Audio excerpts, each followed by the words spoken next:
Well, you must agree that old time living now become stray. People just don't care for nobody. All right, can take this out. Yeah.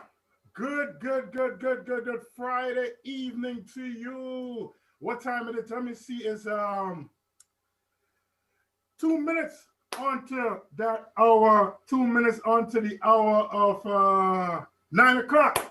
Welcome to Rampoon Radio. www.rampoonradio.com. Rampoon Radio on Facebook. Rampoon Radio on YouTube. Oh yeah, we have something special for you tonight. Yes. We live in a global village. Before you see people, you had to go and look for them down the road or take a bus here across the river. But we live in a global village. So it doesn't matter what part of the globe you are, we are here tonight. And we have some friends, people I grew up with, people I cry with, people I laugh with, people I cook with, people I do everything with. And we're going to chit chat tonight. We're going to reminisce tonight just about some of the old things that we used to do back in the day. So welcome, and listen, I will put up the, you know what? No. Now, if you want to come in on the Zoom, actually, we'll give you the Zoom link too. If you want to say something, because we know there are some people who might come in. So I want to welcome everybody here. Let me tell all that. Let me see if I can call some of the people that we have here so that you will know as we do it right here on Rampoon Radio. So we have we have Lady Genevieve. Tessa, you can highlight as we call as we do it, Tessa. We can highlight the people as we do it. Let me remove one view, put in the speaker view right here. All right, and then you can go and highlight. So we have Sister Genevieve Baptiste. And Sister is a lady, a gentle giant of a lady who have done yeoman work for young people, more so, and she have a lot of young people in Grenada, Carriacou, and Petit Martinique in high positions, all because of her hard work. We have Sister Genevieve, welcome. Thank you. We also have Sister Jillian Jerome. Sister Jillian is from Grandpova. People might know Grandpova, St. Mark's, yeah? And Sister is a direct, should I say, you know what? I will let Sister Jillian say that for herself. But Sister Jillian was part and parcel of the youth ministry with Sister Genevieve. We also have Deacon Dr. Raphael Koketa Johnson. He is also here with us. And he's just one of the people who have always been around with the youth ministry as well, with the DYC Calypso tent and everything. So these are people who have dedicated their life. How could you miss that? Huh? I say, how can you miss that? I know, yeah? You can't miss that. You can't miss that. We Sister can't. Jillian will know what I'm talking about. Oh, Sister Jillian will know that. Yes, Listen. That's a special password. Was that? Oh, that's a special. Oh, we had to talk about our password tonight. I had to know what our password is. Okay. Good night, Sister Genevieve again.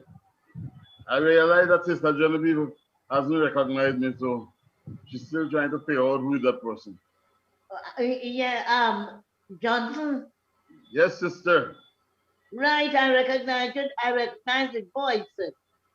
But you can't see the face too clearly. No, I can't see the face too clearly. I recognize the voice. And I to tell you, I still have your cassette, your calypso. Thank you, sister. Sister, which one of the calypso? Which one of the calypso? Which one of the calypso you have, sister? I have a whole cassette. Well, sister, I'm looking for a couple of the song like Where the Young Men Gone and thing. You still had a black thing, they play cassette still, sister. I mean, we can see. I can't play. I don't have a cassette player now. Okay, well, we have to figure that out and get you a cassette player because, or transfer the music from the cassette onto a CD or make it digital so we can just email it to you. So I'll have to give you my address. You're going to have to send me a cassette. Yeah. Okay, and then listen. Rachel, Rachel, where are you now? What are you doing now? And work-wise, I'm still at the T.A. Show Community College. Oh, But okay. and church-wise, I'm based at the cathedral. Oh, good. You're a deacon? Yes, sister. Oh, yeah. Okay. Sister, he wrote a math book. He wrote a math book that is been used. Raphael, tell sister about the book you write. Yeah, it's a CXC math book, sister. But the good news is I've recently gotten some good news that it is being used in Jamaica as one of the CXC books. Oh. For the secondary school. So that was some good news. It was published by Collins. CXC Mathematics. Raphael, how long it took you to put that book together? Well, 2 years. 2 years? Okay. Yeah. All right. Okay. All right. So family, we here with people and we just catching up. We reminiscing, and you have a lot of things we talk about. Sister, you remember a young man they call Gary from Sotters? Who is that? Gary from Sotters. He used to eat the oil long in the pot. When he faithful Gary. It's in the day and snow in the night. he used to eat in slow motion, sister. He never used to eat fast. He used to sit down and just eat all of and drink the juice in the mug. I just had to say that. We also have Jenna James, and Jenna is now the Is Jenna there? Yes, Jenna is here, sister. Jenna, where are you? Oh, he's right there. Tessa, hit up Jenna. Jenna is now he's over. Jenna, your mic is muted. Jenna is now the principal of Grand Roy Government School in St. John. And Grand Roy Government School is doing a lot of great things. Jenna, talk to us, Jenna. Well, good night, folks. It's indeed a pleasure to be part of this long memory lane. As George said, it has been, several months now we spoke about it. But it was on a little hold because I was doing some studies. Well, I am doing some studies, but I'm in transition between semester 2 and the summer. So I just thought that it's a good time for us to really get this going rather than, because time going quickly. We probably spoke about that sometime in January or February, George. Yeah. And look, we're in June now, yes. So it's indeed a pleasure to see so many people who I have not seen for a long time, hear so many voices that you have not heard. Good to see sister again. Still look quite fresh and young. Good to see you, sister. Good to hear you, Jenna. Oh, Tessa, you could talk, Jenna, please. Jenna. George, because Jenna's video is off, I can't spotlight him. Oh, he is up. He's up. His video is on up. The camera on. Jenna James, J. James. Left side. Oh yeah, Angel using the other one. So J. James. Right, that's me. Yeah. Yeah, that's him right there. Jenna, Now, Yes, sir. now I can see you. You remember the face, sister? Yeah. Now I can see you. Oh, that's good. That's good. That's good. Good. That's nice. so that's just another one. We also have we also have Father Carl Haynes. Put him on. Father Carl, could you please turn on your video? And for those who don't know, back in the day, Father Carl and myself and Liston, we used to be making the Praise the Lord. So some of the Praise the Lords that you may still have in your possessions were made by Carl, myself. how are you? Good, sister. Good. Good. Yeah, man. Are you still at the cathedral? I was never at the cathedral. You are the cathedral. I was never. Huh? I was never at the cathedral. You were never at the cathedral? No. I am now at Pedmocha. I'm at Pedmocha. Pardon? Pedmocha. Who am I speaking to? Carl Haynes? Yeah, Yes, sister. yeah. And Yeah. you were never at the cathedral? No. He's at St. Dominic's. Sister not hearing me. Yeah. Okay. You know what, Father Carl? We were supposed to start with prayer, but I don't know what happened. Maybe I forget. So could you give us a little prayer, please? So we can, as you did one time, just give us a prayer one time. Okay, so in the name of the Father and of the Son and of the Holy Spirit. Yeah. Father, we are eternally grateful for this opportunity to meet and to share and to catch up with the good old times. We pray for all of us gathered here. We pray especially for Lady Genevieve, that for the wonderful work she would have done here in this diocese with our young people, which have borne much fruit. We pray, God, that you will continue to strengthen her and bless her as she continues to minister to your people.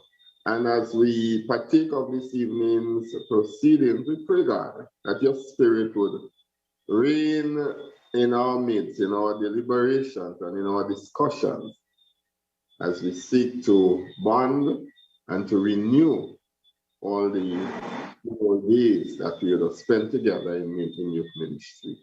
We ask this and all our prayers through Christ our Lord. Amen. Amen. Carl, you did Bishop Charles's funeral mass? If I did it? Were you not the chief celebrant at Bishop Charles's funeral mass? No, I was not. No, I was not. The one for children? Yes, for the children I did it, yes. I was there.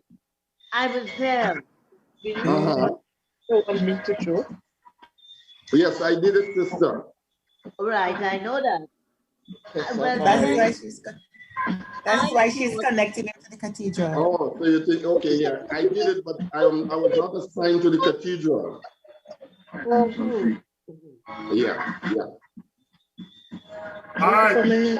So just to remind everyone to keep your mic muted. I want to make sure. Okay, let me do this here because we hearing you in the background while other people. We could find them and turn off the mic, but anyway. So, Olia, we here to reminisce. We here to talk about stuff we used to do and stuff that make us who we are today, right? I do a lot of talking already for the night, and we also have. Oh, let me.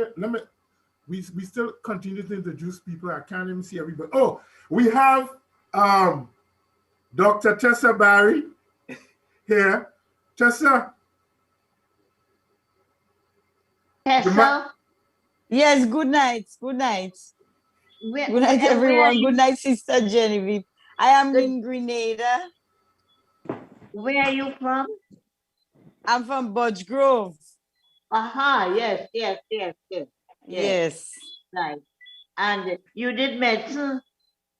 No, I did agriculture. Oh, I see, I see. I see doctor, so I thought it was medicine. Yes, it's Doctor of Philosophy in Agriculture. Right, okay, good, good, good. So where you work? In St. George's or where? No, I am at St. Michael. I wear many hats, sister. I am at St. Michael's RC. I lecture for the University of the West Indies, and I also work with the Food and Agricultural Organization, FAO. Okay, okay. Fine. Good to know that. Good to know that. Okay. Tessa is the one that tells you, grow what you eat. And eat what you grow. Eat what you grow. Tessa, I'll come back to you just now. We also have Sister Melvin. I want to pronounce her name properly. Melvin Gulston. Yeah, Mellow. You're wrong. You're wrong. You're wrong. Oh, so, Say what you know. Say what you know. Don't try to say what you don't know. Okay, Mellow. Okay. Right. Mellow, you okay? I am good, sister. I am very good. Where you work now? Parliament. Yeah, okay. I'm in Parliament still, sister. Okay. You left me there and I'm there still.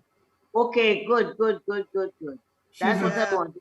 She in charge of Parliament now, sister. No, that is not true. And Mello, did you fix that water coming on by your house, eh?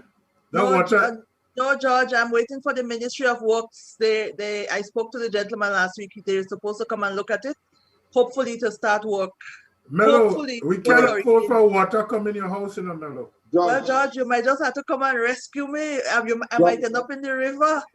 George. Hey. How you know Mello water coming on my house? Father Carl.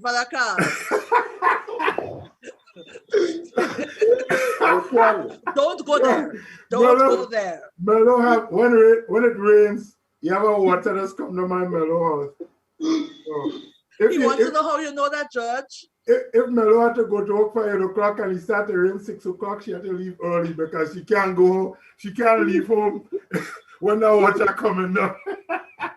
And that's public water, eh? That's public water. George. Yeah. George, that's dirty water. Father Carl, okay. That's a Calypso. That's my Calypso dirty water. I have a Calypso dirty water. I hope you play it tonight. You want me? Your Lord of His mercy. Nah. You always want me to play dirty water. That was a nice Calypso, you know. And it happened in Parliament. That Calypso came from Parliament too. Mello was probably there. Yeah, Mello was there definitely. To the other people, I mean, I really can't. I see the names, but I could just pick up who I know, like Ellis O'Gilvy. Ellis O'Gilvy, turn on your camera. Where are you, young man? That was some wonderful singing on Sunday. Good night, George. Mr. O'Gilvy, how are you, sir? I am good, and you? Oh, fine time. I did it. Yep. Yes. That was some wonderful singing on Sunday. Wonderful. Thank you. Yes, sister, good night. How are you? I am good. Right. How is Grenville? Grenville is good. Right. Everybody doing well for the time being. How are your parents? Well, daddy is not doing too well, but mommy is pretty okay. Right, good. Say hello to them for me. Yes, I will do that.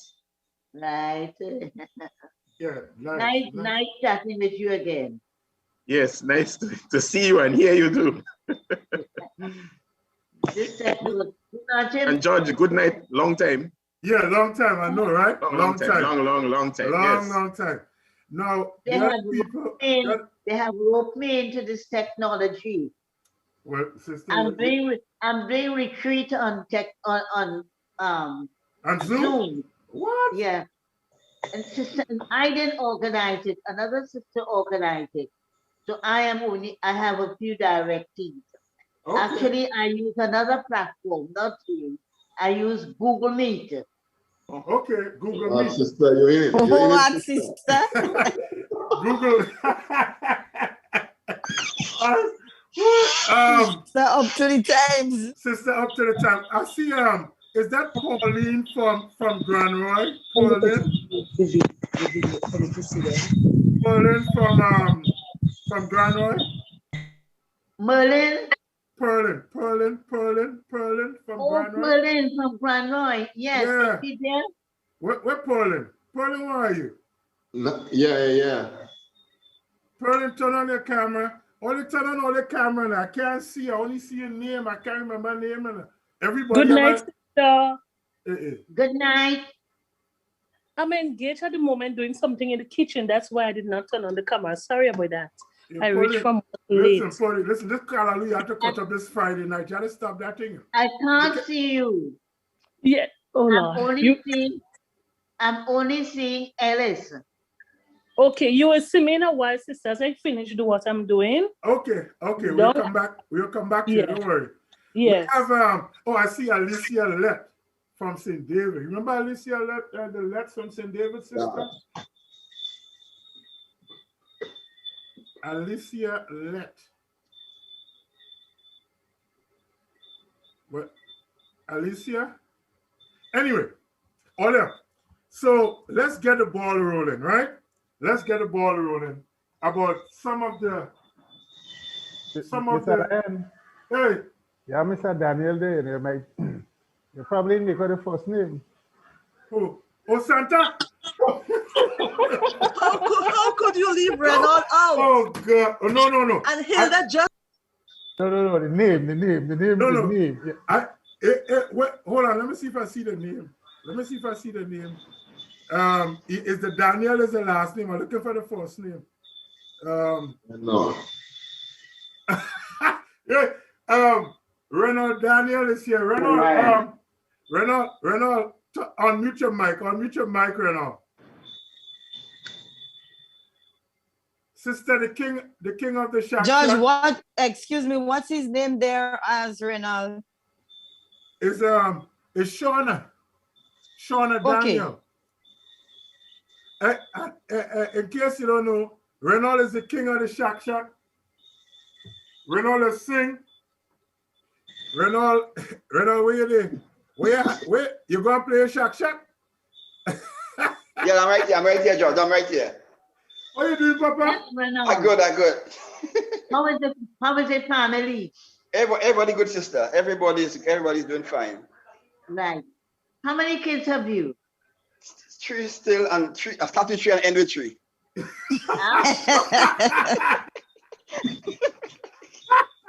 3 still. I've started 3 and end with 3, sister. 3. And how is the wife? She's better than me, sister. She's better than you? Better than me, yeah. Okay. Yeah. You still work the same place? Yes, I still work with sister. Okay. Sister, you own half the company. George, that is not exactly true, George. Oh, 3/4? Okay, sorry.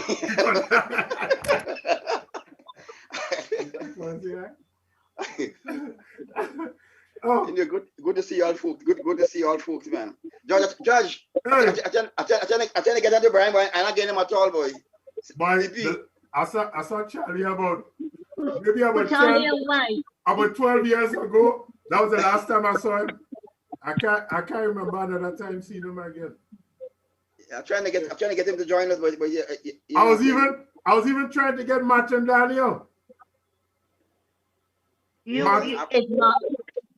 Martin is there? No, he's not here, sister. I was trying to get him, but I didn't get him. I was trying to get Martin and Susan Brathwaite as well. But unfortunately, I was not able to get them. Reynolds, is your wife not there? Yes, she's here, sister. Well, put her on. Charlene. Yep, put her on. Put her on. If I'm Okay, in case you just joined it. 1 second. Let me move. Let me get it from where I am. Okay, go ahead. In case you're just joining us, we are here just reminiscing on a Friday night here on Rampoon Radio. You can show me up, Tessa. Hi, sister. Good night, Willie. How are you? Good night. How are you?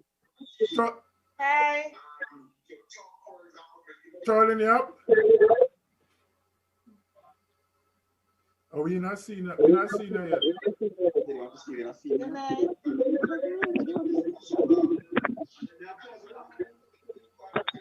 Oh, mama. So, Renaud. George. You're waiting, Van Damme. No, man. No, I ain't granite, no, George. Okay. This is my daughter Malia. Okay, I'm seeing that. You saw Monica earlier on. Yeah, someone got earlier. Yeah, this is Malia here. So say hi, Mama. Hi. Hi, Malia. I know you're not shy, so you pretend you're shy. I'll see you later, all right? George, okay. Hey. I know you're programming week before. You say one of them was leaving the house. You change your mind? Boy, I had to tell all about that. I had to tell all it. We must talk about we had to talk. So let me tell all that, right? Let me tell you what happened. Sunday evening. Was Sunday? I think it was Saturday. One of them, Saturday or Sunday. I did on here in the studio programming. So I went upstairs. Week before, so I went upstairs to get something to drink. So when I walk up the step, I hear rain upstairs. So I say, what's going on there, boy? So I call, I say, Malia, Monica, what's going on? Monica said to me, no, Monica says she's moving out the room because both of them in the same room. So Monica says she's moving out the room. So I was like, what happened? Why Monica, why are you moving out the room? And then Monica tell me that Malia said to her, well, technically, Monica, you don't stay in the room. You sleep with mommy and daddy every night. So you might as well just take your clothes and bring it in the room. So Monica said, okay, fine. And Monica start packing her stuff now to come in my room. So I said to her, I said, listen, you could pack your stuff, but you ain't coming in my room. You'll go by your grandmother. So Monica packed all her stuff in bags and come downstairs by the door and say she's going to call her Uber to go by she grandmother. She moving out. No matter. Monica is 5 years old. Monica says she moving out here. And she's serious. She actually brought her to drop her. Nobody. So I had to go back upstairs now and make peace because I didn't realize that this child was serious and she was taking the thing literally. So I go upstairs now and she crying. She ready to go by she grandma and she think I was like, okay, listen, we go make up that. You go move your stuff into my room. So she did move all her stuff in my room. And well, she's still sleeping in the room, but I just get her, I agree with her that she could take her clothes and put it back in her room, but she's still in my room still. What the kids, but no, it's just amazing the thing the kids do. So you can't promise them stuff, you can't tell them anything because the kids today, you tell them it and that's what it is, you know? But that was funny that day. It was real funny. I was laughing. I was cracking up laughing. So who want to jump it off with something from yesterday? Jenna, you?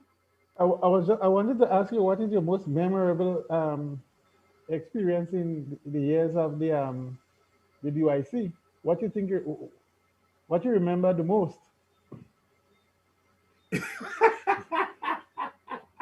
Well, I know you probably have a. I mean, it is so much. But I think the time when sister fell in the box. You remember, sister was getting a box, you know. Sister always packing away stuff, you know. That was one thing, and she was getting stuff ready. I think for a core retreat, you know. And she fell in the box. You remember that, sister? Of course, I remember. Sister, so how you come to fall in the box, sister? I was packing things into the box. Right now. And I don't know. I slipped. Check your phone and check the link. And I fell in the box. That's all. Everybody online. This Sister Janet, the whole of the family on the line. That was one, Jenna. Hey, Santa, mute your mic, please, Santa, before I put you out.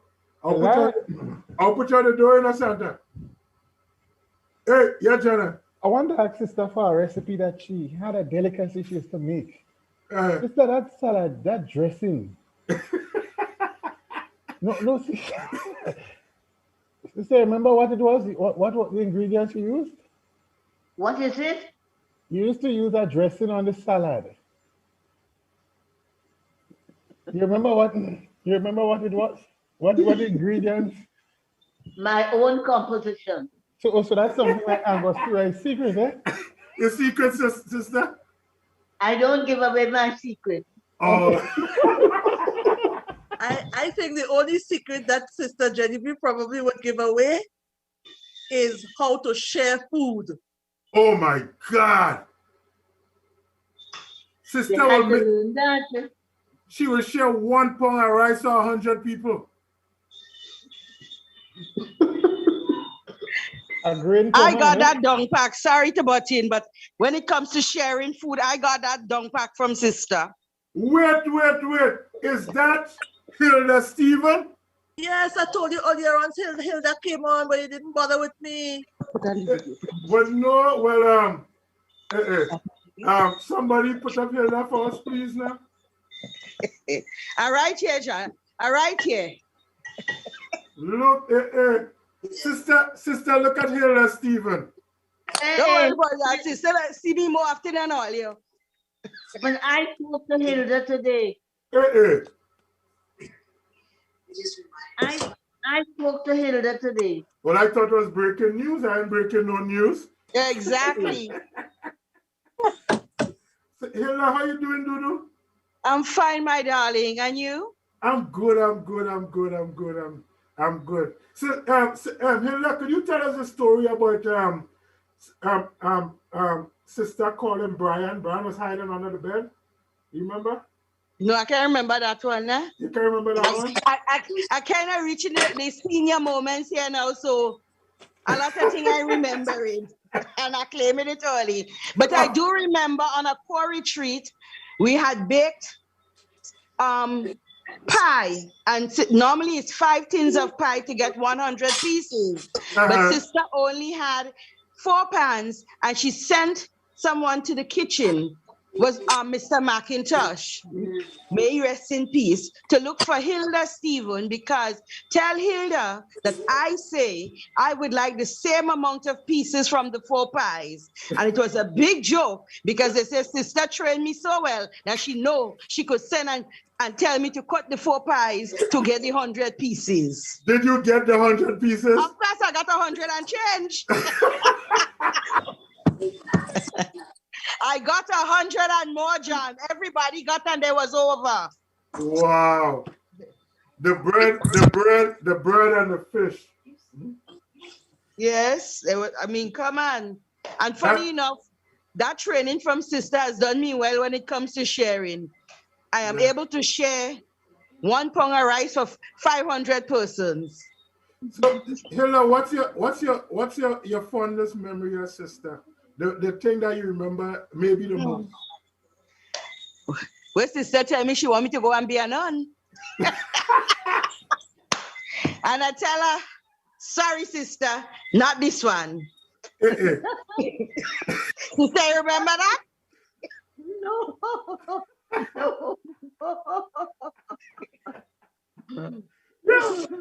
She was a little disappointed, but you know.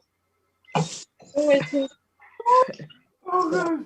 Sister, she actually tell you no, not this one, sister. You. I gave sister my plan, what I plan to do, and she know I kept it. Okay. Sister? What? I told you what I planned. What? Yeah, yes, you Right. did. Yeah, exactly.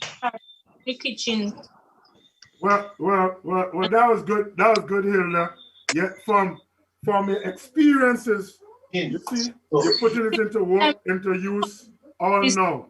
Yes. So, Jenna, so we are here now. Who else? Now here, we still hearing people in the background a little bit. All them mute all their phone and all them talking, eh? All right. Thank you. Thank you guys very much. Hilda. Yes, George. I want to hear. So, sister asks you to be the nun, and you say no. So, I want to hear from the one who actually became a nun now. Where is my good friend, Sister Jillian Jerome? I think she said she was going out for a few minutes, you know. She going out for a few minutes? Yeah, she posted that in the chat earlier on. She probably not back as yet. Oh, she's not back yet? But I mean, sister, you know you have to be real proud, sister. You know how many priests and nuns you have, sister? And laity? And deacons. And deacons, sister? You know how many? From coming from your youth ministry? Mm-hmm. You know how many, sister? No. Well, maybe you could come from now. I mean, we have, well, the good thing is, another thing is that you have a lot of married people, family. You know, family is the pillar of society. So we have a lot of that. Family. Yeah, we have a lot of good family. You remember? It's very important. Yep, you remember 1994 was? Year of the family. Year of the family, 1994. Yeah. Yep. You remember the song, It's a Family Affair? It's a family affair. So join with us in praying. Yeah. With Coquette sing. So join with us in praying. It's a family affair. Let us do some prayer. You remember that? Yep. A family affair. A good memory, boy. What? Yep, 1994. I can't even remember it for my own self. No. Well, Raphael, when you have Jamboree and that wakes you up every morning. Oh my God. I mean, you can't forget it. Your sister used to come around with that thing early in the morning, boy. And she playing it louder. Sister, you know you're very talented, you know. Anyway, we have that was good. And we have, let me see, we have Father Carl. We have Father Hugh Logan. Father Hugh. We have Father Vincent. We have Father Vincent. Irena's Vincent. Yeah, Irena's, yeah. We also have Deacon Coqueta, Deacon Johnson. We have Sister Jillian. We have Sister Roxanne. Say that again. Sister Roxanne. Sister Roxanne. Sister, you still want us to continue counting? What? You want us to continue counting all the religious that you provided the church with from the work of your hands? It's okay. No, hold on, let me see. I can't see everybody, so if I know, I can't tell who to call on to say something, because it's just Alicia Let, you ready? No?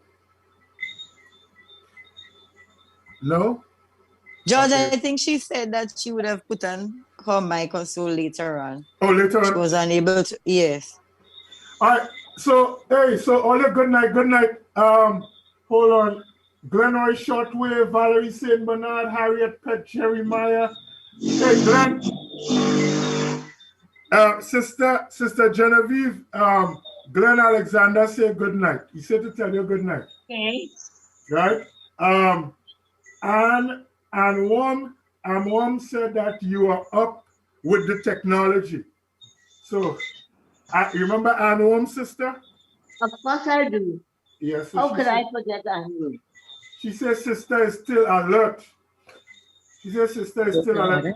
I know we have a Alma Bernard. She says sister Genevieve, I think, used to do co-retreat.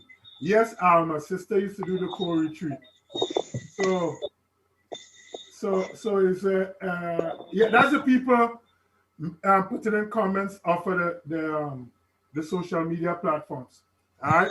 So we here live, and anybody who have the best memory or something they want to share with us about their time growing up in the youth ministry, growing up, let us know now so we can highlight you and you come on and do your thing.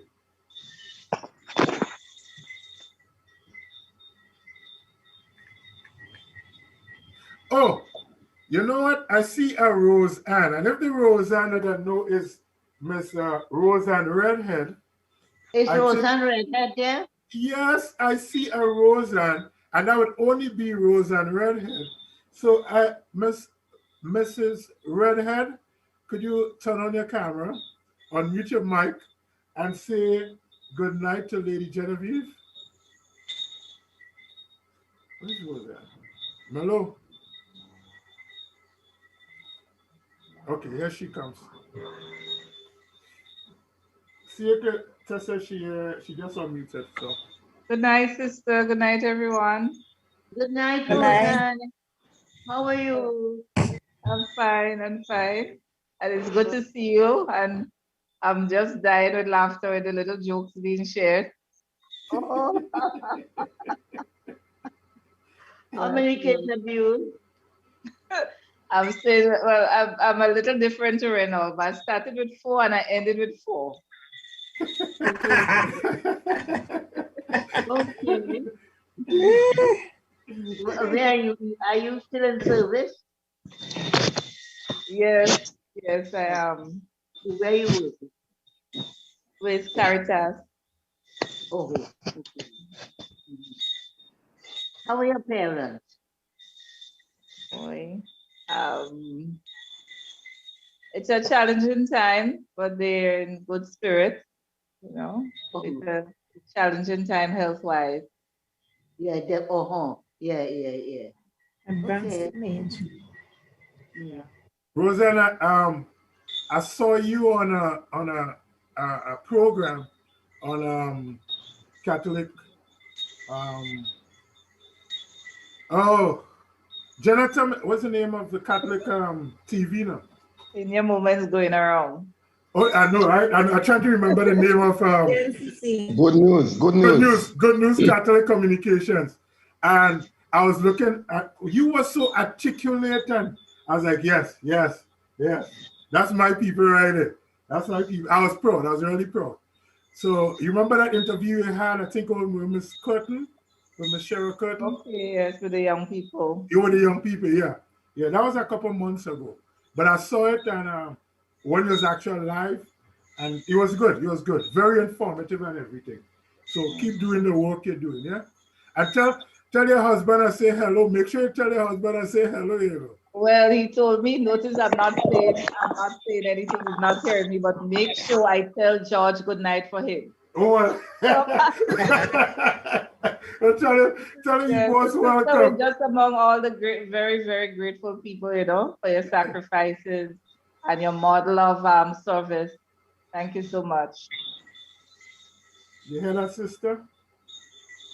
Oh, she was speaking to me. Yeah. Oh, thank you, Roseanne. Thank you. That was back in the day. That was back in the day. And Roseanne is one of the pillars, you know, from youth ministry from its inception, you know. And well, when I say its inception, when youth ministry had its ups and downs, and you know, and Roseanne was one of the people there. We have Roseanne and Jill and Don Cyrus. May God save Where is them. Derek Adonis tonight? What Derek? Jenna, what Derek? Realize that I just sent the link to him. I sent the link for him since morning. So. But listen, Derek sent out a lot of link. A lot of people tell me to get a link from Derek. And you not Where is Derek? A lot of people told me they got a link from. Link out yourself. So he link out himself. Just so Derek link out himself. Oh, let me call him and tell him present himself. Yeah, and tell him come with the glasses, huh? Exactly. Yeah. You know, you gotta come. God bless you, my son. You remember that? Oh, listen. Hey, Sister Jill, you're back? Oh, okay. Yes. Listen. God bless you, my son. And that might be an inside joke, but listen, Sister Genevieve might know too, but listen, God rest his soul, Lord Bishop Sidney Charles. I didn't think he had anybody in Grenada, Carriacou, and Petit Martinique get God bless you, my son, from him as I did, right, Jill? That was it, right, Jill? Are you freezing? Yes. Yeah, it was a lot. Yeah, listen. All right. Yeah, you're reaping all the blessings. Yeah, you used to tell me all the time. God bless. Well, Jill, you know, God bless you, my son. God bless you, my son. God bless you, my son. That used to get on. And of course, my good friend, Father Maligan. And listen, I didn't give all that. Maybe I should give all that a couple of Father Maligan jokes too.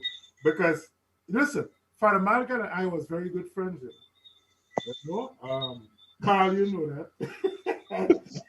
I have to turn on the camera for that. Yeah, you know, because Father Maligan, one time I asked him why, you know, he used to say mass like real fast, you know. So I asked him one time why he says the mass so fast. And he said to me, why? I tried to remember how he talked. He said, why? Say that he said it, Judge.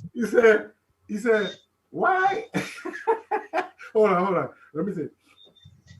Why do in 30 minutes what you can do in 15?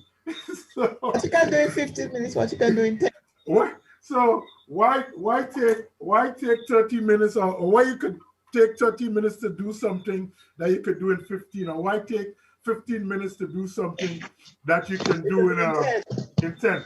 So, and then his rationale behind that was, a lot of people pray and they don't do any good works, but his good works is his prayer. So he liked to be doing stuff, you know. So that's why he always on the go, always on the go. One day, Father Maligan would talk to me good, and another day he just passed me straight like he don't know me. But we got accustomed with that after a while, you know. Father Carlo, you know, we used to be in the cathedral down there. God bless his soul. God bless his soul. Yeah.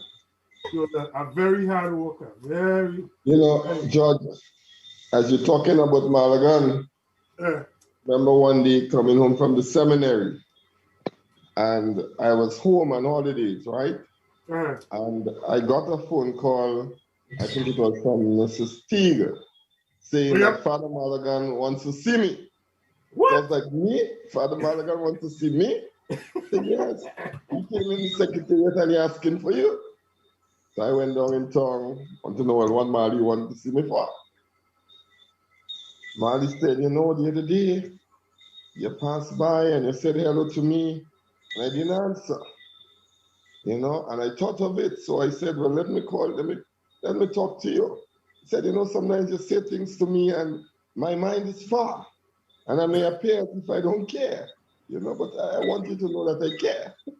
And Margie and I spent about the whole 2 hours talking, you know. Were you in his office in Nalika in Nalika? Yeah, in Nalika office there, man. Yeah, Nalika office. I spent a lot of time in Nalika office there too. A lot of time in Nalika office. George, you remember the time when Mali used to be in charge of Caritas? And they got a shipment of chocolate. Oh, Lord have mercy. Yeah, he and Renan fighting for a bag of chocolate. Now, if I don't know who Red Ann is. Red Ann is this lady who live on the Carnage. And, you know, she was there. And chocolate, there's plenty chocolate. And she hang on to the bag. And Father Madigan hang on to the bag. And then let me let you go. But we used to have that cathedral. We used to have a lot of drama by that place. And good drama, good drama. Like the time Sister Genevieve mixed the paint when the secretariat had to be moved when they was building a new building. And Sister Genevieve moved, she mixed her painter, man, to paint. So we gone up there the evening, Sister start painting the floor. I think Sister Jilly was there too. And we asked Sister, what's the color of the paint? Sister watched her, she watched the paint and she said, oh, that's fuchsia.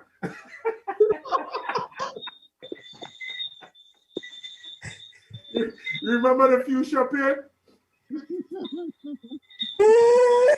Sarah TV. George, what color was it? It was a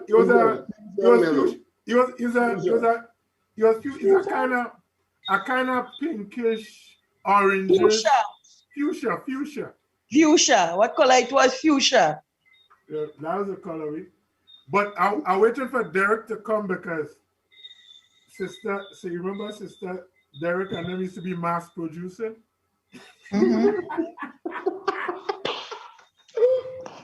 George, behave. Well, but you know what? Let me stop. Let me let somebody else. Anybody remember the time that youth ministry went to Karaku? Okay, so talk, let's hear. Will you see what? It depends, share it. Okay. Normally Karaku used to come down for everything. So we had convention in Karaku.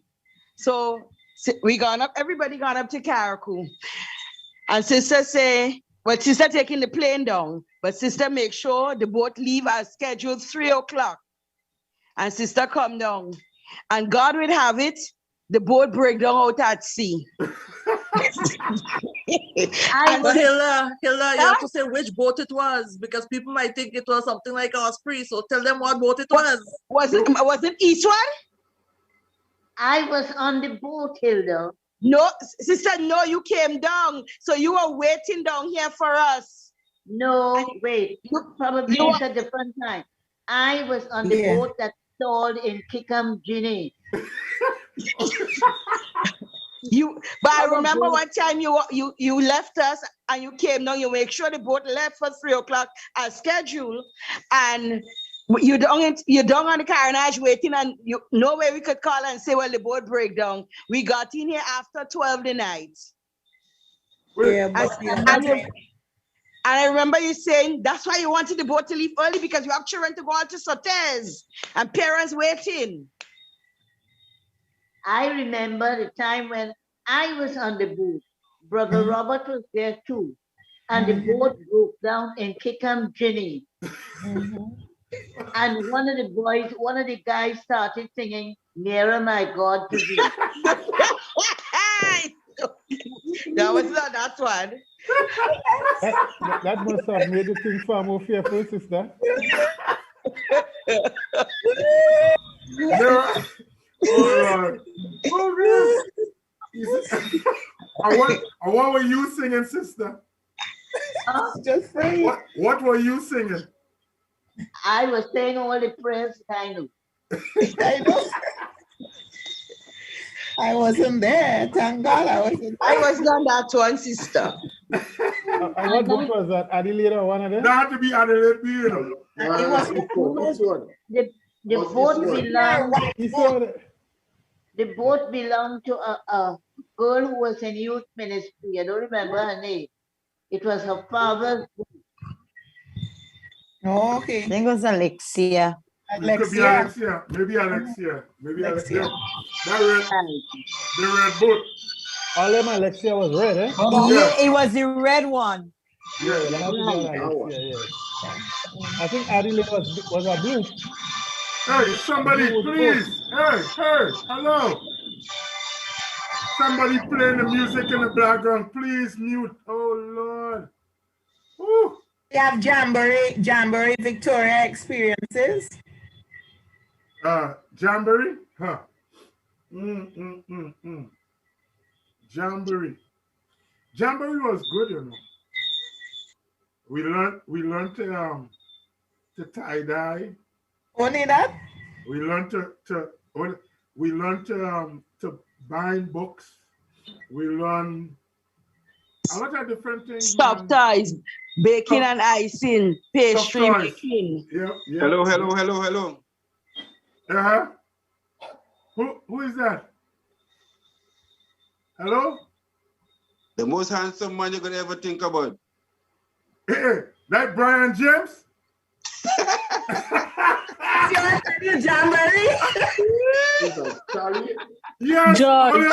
only look at Charlie. Look I at think Brian coming in the right time, because he was the one that killed the railing. I didn't under the bed, yes. Brian, we want to see your face. Brian's sister want to see your face. Put the thing in your face, sister want to see you. You're not hiding to it. But our sister asked you earlier. Sister, I can see his face. Look at Brian's sister. Right, okay. Good night, Sister Genevieve. Brian, how are you? I'm doing great. What about you? You used to be, you lived in Bolio? Yes. You were the one who hid under the desk?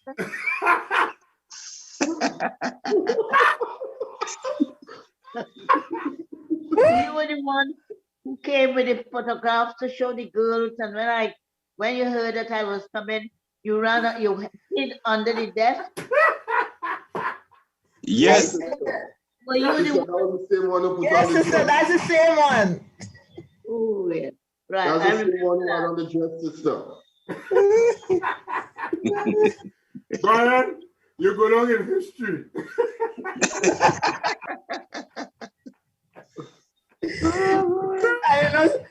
Since then, every time sister has an activity, she sits down in the dark with a flashlight. Yo, Brian, Brian, tell us your best moments with sister and us. Tell us your best moment, Brian. Was that your best moment?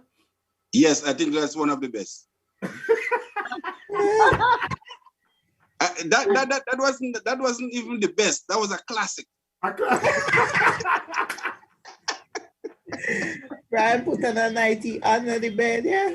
Yeah, all the girls say, well, but sister, who told you I was there? Somebody had hinted to you that I was in the bedroom, right? I mean, with the girls. Someone had told you that, right? How you knew he was there, sister? How I knew he was there? Yeah. I got a tip off. I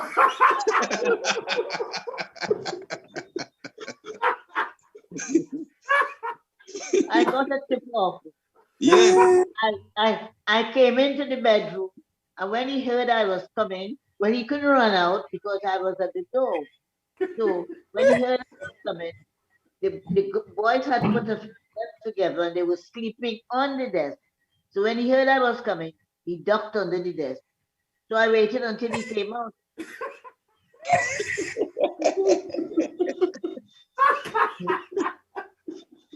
But sister, I always have one question.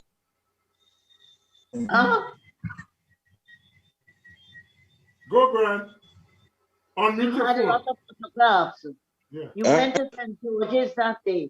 and you came back with photographs, and you went into the dormitory to show the girls the photograph. You don't remember that? Yes. Okay. But Okay. government school. Okay, sister. Yes? Brian, your phone is muted. Your phone is muted, Brian. Okay, all right, let's go. Part of the menu, you always have for jamboree and co and the juice. What's up with the lime juice and the gospel? Thank God we live to today. Thank God we survive up to today. Sister, I think there was a reason. I think there was a reason for that. What? For the lime juice and the gospel juice. There was no other juice served. Natural. Listen, I used to ask people to bring in fruit for me. And whatever fruit they brought for me, I made juice with it. And they were always bringing the same fruit. Well, it's who had those trees. That is what was in season.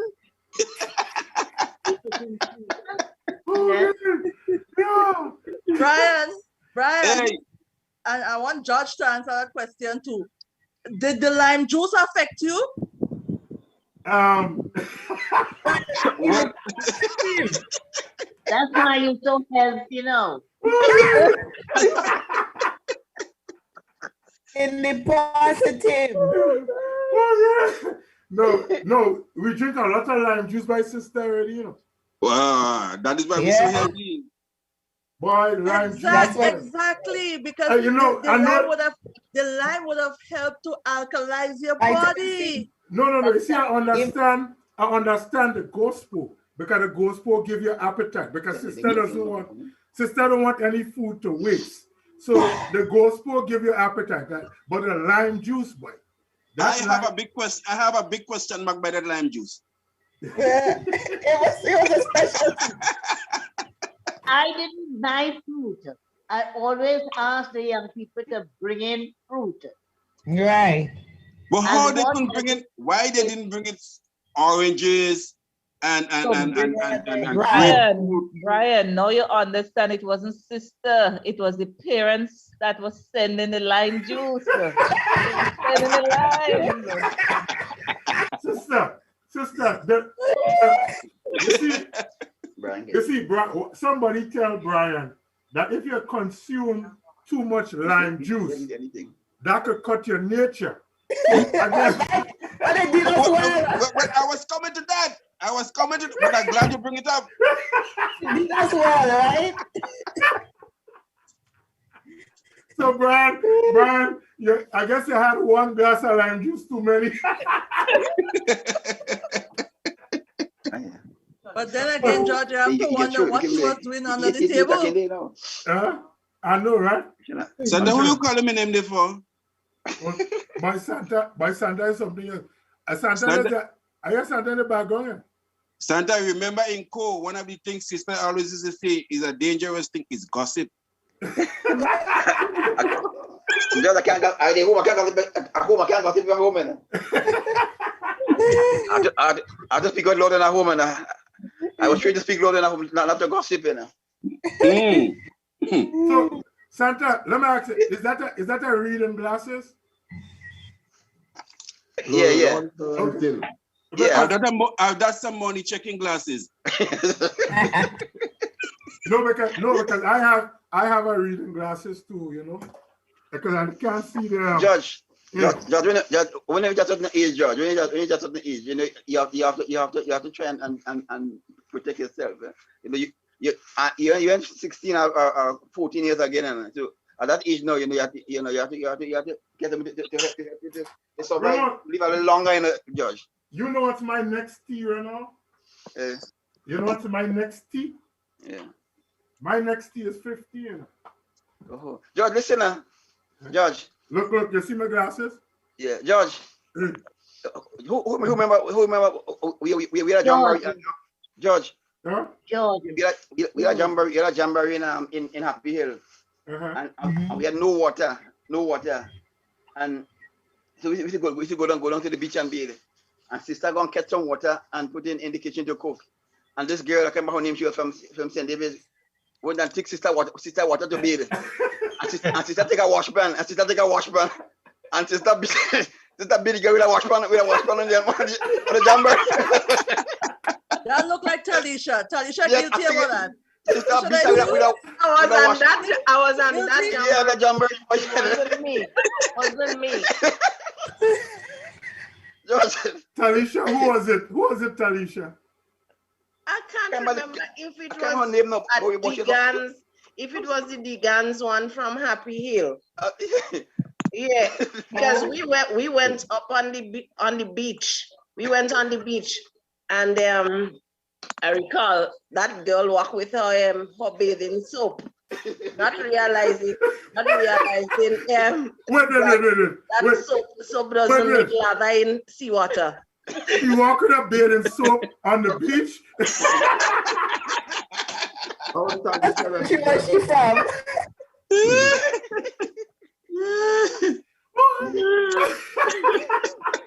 Wait. And you remember that night when we had the pajama party on that January? Yeah. Wait. Who am I? Who is this speaking there? What's the name again? Talisha. Talisha.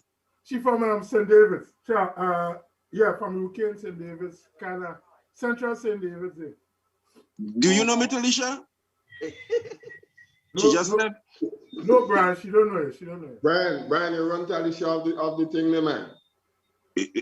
Brian, she don't know you. Brian, she don't know you. Like Father Carl Haynes. Oh, many years. Many years. Where are you? Grenada. Boy, you know how much fun I taught you to play? Oh God, I said, boy, oh my God. Sorry.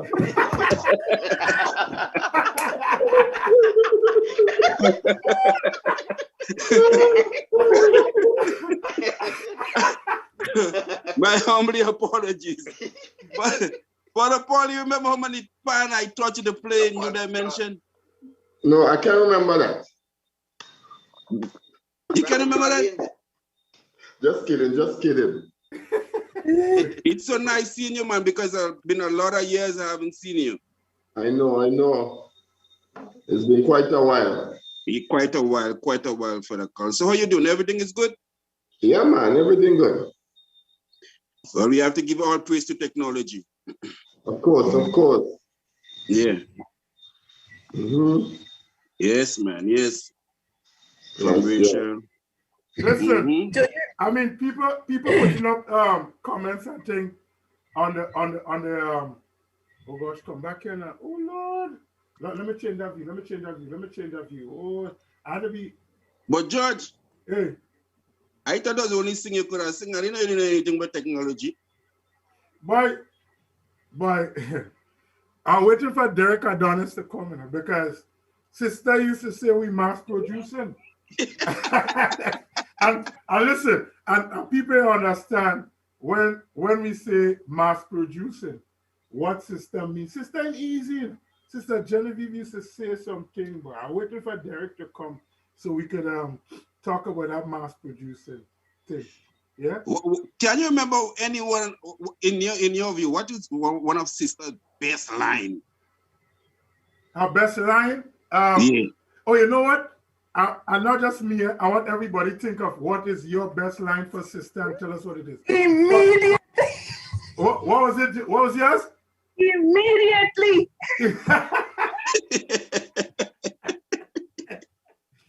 That is Sister Jillian there? Yes, Brian. Oh my God. I feel good. I feel great, wonderful tonight. After so good to see you. A lot of years. I came to Grenada in 2013. Okay. And I didn't even see you. I should have been around then. I think so. Maybe at the time you come, I was out just for a little while. Wait. Brian, did you go look for her, Brian? Exactly. Brian, did you go look for her, Brian? I wasn't there, maybe. He could have. I heard when she understand I was home, she was very disappointed she didn't sit. Well, okay. So that best line for Sister Genevieve for you, Sister Jill, is immediately, right? Immediately, everything immediately. You remember the time we did a retreat in Nulo?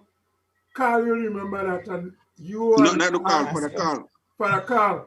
And we had to go and get a breadfruit to make the oil on the Saturday. Yeah. And we had to go up in and breadfruit was scarce, eh? We had to We went somewhere up in Mont Plaisir, man. Up in Mont Plaisir to get a breadfruit. And sister getting headache because the breadfruit ain't coming on time, eh? And the pot had to be on time at a certain time. Where are the boys? Where are the boys? We went to Edwin. Yeah, Edwin. Yep, Edwin Paul from Grand Roy. And sister, and then Pauline and her Gail, and they would have helped to peel the breadfruit and stuff. But that was one of the days when sister was walking around. Where are the boys? Where are the boys? Because it was taking long to come back with the breadfruit. You remember that one, sister? By Nulo?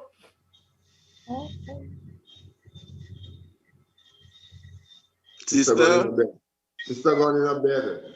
Sister going to sleep? Okay. Sister going on the bed, man. Hey, Deacon Johnson, what is your favorite line from sister? Ah, boy, trying to remember. There are so many, I can't pick on one right now. Remember, you had to write every team song for sister for every occasion, eh? So you must have been late one time and she had to tell you something. Yeah. Come on, Mr. Cocator. Mr. Brian, good to see you, man. Oh, yes, man. I realize the face didn't change much. No. The nose still straight. You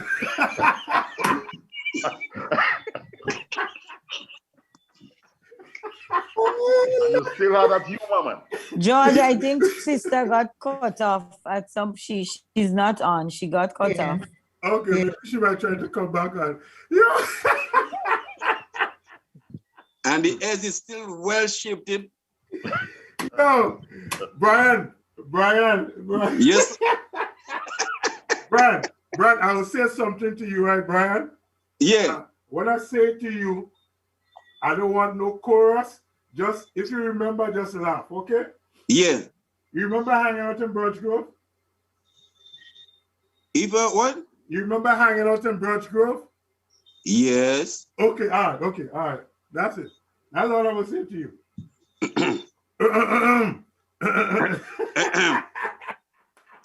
Sister Jill. Brian. Yeah. Yes. I ain't saying nothing. I only smiling. Yeah, no. Why you only smiling? No, we waiting to hear Cocator favorite line from sister. Yeah. I remember when somebody always used to be asking sister for the car keys to drive. Maybe Martin. They say if anybody want to check their head. Every time that person, I can't remember who that person. Yeah, boy, check your head. Not it was maybe Martin. Not Sherlock. Not Sherlock. George was a regular driver. George was a driver. No, I think it was Sherlock. I think it was Sherlock. Martin was official driver, so it wasn't Martin. I think it was Sherlock. I think it was Sherlock. Check your head. Boy, you need your head checked. Did anyone try to get Martin on? Yeah, I tried to get Martin, but I was unsuccessful. Okay. I was trying to get Susan too because I know she'd have come and she would have cried, but she'd have had fun. Susan Bradford? Yeah, Susan, Susan, I'm a friend, Susan, I say, oh, sister, oh, it's so nice to see you, sister. Well, Susan gave me a joke. Susan said, after sister went back to Trinidad, So sister come to Grenada on vacation. When sister turned the corner, sister see her pregnant. Sister was like, oh my God. She turned the next corner, she see another person that used to be deeply involved with the youth, pregnant. And she see about 4 or 5 girls that used to be with her pregnant. She said, sister nearly 4 years. But sister is having grandchildren, that's all. Of course, great-grand. Yes, she had grandchildren and great-grandchildren. I mean, you have to keep the family growing, you know? You have to keep the family growing. Yeah. How much you have the family going by? 12, 15? Who, me? Yeah. 4. And you can come. No, 4. Really, Judge? Yeah. No. Christmas I'm bringing a TV for you. What about the TV? Somebody said if sister see all these people pregnant, then the lime juice didn't work. Wait now, is that? But there was something about this lime juice. There was something about the lime juice. Is that teacher? Is that Esma teacher Lynette right there? Is that her? L-E-R-N. I'm not sure who it is. Is that Esma Roger, teacher Lynette? Daniel. Oh, hi, Liston is on. Liston, good night. Good night, Sister Julian. Good night, Sister Julian. Hey. The Royal Lion, I still growing a lot of white beard now. Oh, Father Carl. Oh, Lord. Judge Boss Street. Oh, boss. Hey, that's my boss. Boss, how you doing, boss? Well, I'm just trying to be okay. I can't see your face. I want to see your face. You want to be, all right, okay. I'm a very old man now. Hey. You're an old man? Who said it old there? That's me. Boss. Mr. Calico, bookbinder, Jamboree in Primrose. Yep, that's a man who taught us to bind books. How much praise the Lord? How much praise the Lord we made? 20,000, 30,000? A lot. First to Father Oliver Levy. Yep, and Father Sean Doggett too. Somebody, his phone is on mute, eh? Oh, me? No. My phone is not on mute. Good night, Helen. Hey, Helen Stephen's phone is on mute. Who? Her phone is on mute. Oh. Some people are. That's Hilda. Listen. Hilda Stephen? Yes, George. Yes, George. So how you doing, Papa? I'm doing all right. I'm doing good. Man, you still had that vegan energy in your voice, boy. Waiting for pension.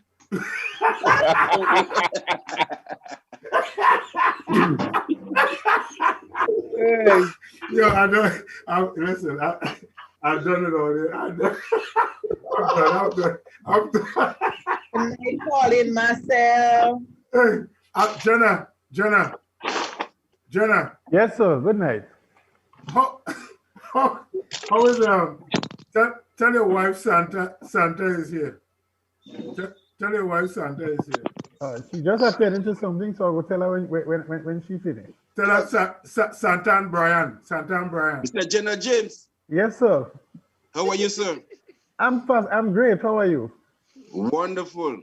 Good to see you after many decades, man. Yes, I know you seen me good. I just not seen you good because I'm not wearing the glasses. Oh, borrow lion on. Borrow lions on. Lion glasses only for checking money. Yes, I'm doing good, man. I'm doing good. Serious note, you know, on a serious note, I'm quite sure that we know that, but sometimes it's always good to speak of it. We came out in youth ministry at a time when the church really was putting a lot of investment into the young people, and we were beneficiaries of it. I mean, tonight, just to look at the number of persons here, and we really didn't turn out too bad, and we can actually say that youth ministry helped us really in our own growth and in our own development that really pushed us forward in our relationship with Christ, and likewise in just becoming the best rounded person. Good memory, good friendships. I think from our if we can look back, we've had some marriages from the group. We've had a sister, we've had a deacon, we've had really wonderful persons. We've had a priest. So you know, we can say that it did bear fruit. It really did bear fruit. But somebody asked a question tonight, and I think it was Rachel Maturin. You know, and in light of the fact that we've had such wonderful experiences and memories, what can we do to assist in youth ministry today? And that's a good question. Maybe it is something that can lead us to some sort of discussion. Unfortunately, we lost sister. I know the memory lane is good, so if we want to stay on the memory lane, it's fine. But it is something that maybe even if we spend 5 minutes, you know, I think it wouldn't be as good for us to leave the program, leave the session without actually saying something. You know, what can we recommend? What can we give? What can we, you know, besides God bless you? You know, what can we do really? Because, you know, it's really, really sad. We grew up at a time in youth ministry where we supported a lot of what Sister Genevieve did.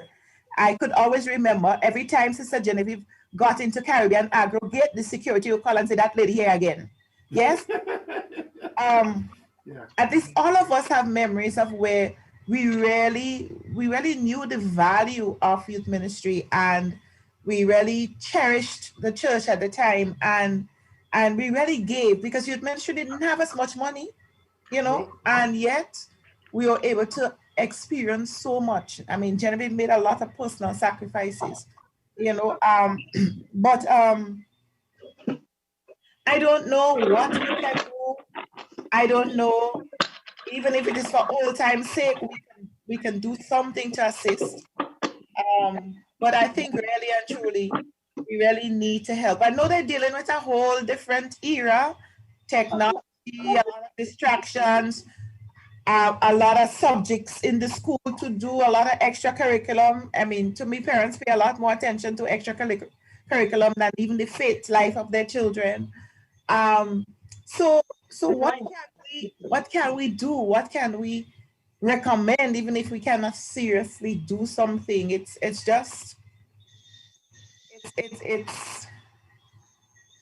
to me, it's a critical junction, so to speak. And it is not only just what a youth office can do, you know. It has a lot to do. It has here with us as the second in command in the diocese, so maybe it is important for him to hear it as well. You know, all right. Hey, listen.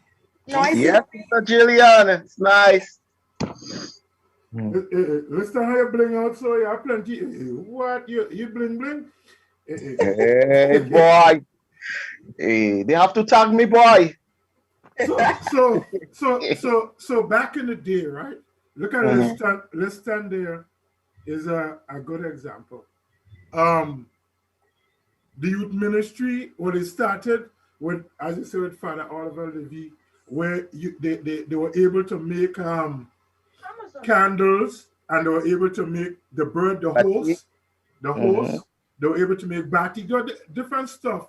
And it later forms of employment, because I myself was employed making books, making praise the Lord, myself. Binding books, cutting, trimming. Yeah, myself and Father Carl, we were gainfully employed doing that.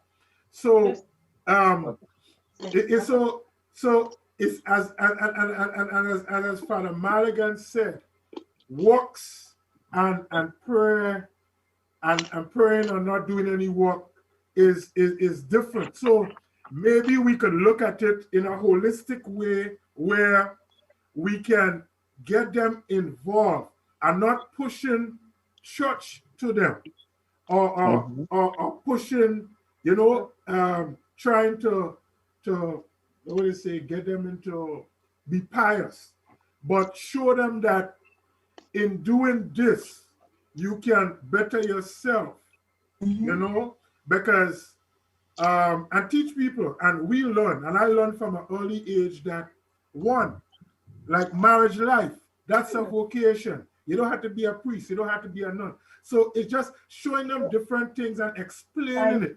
Maybe they don't know. So we just getting them to understand the basics, because it doesn't matter what. The basics never change. Okay, Father George.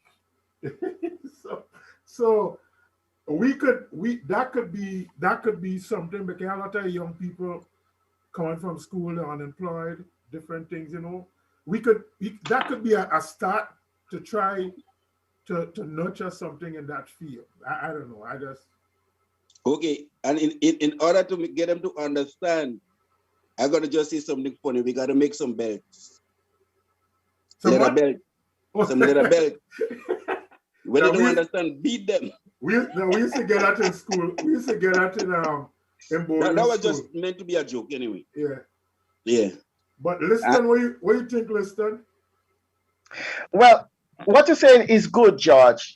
Speak about Father Levy. Father Levy brought a lot of employment to us.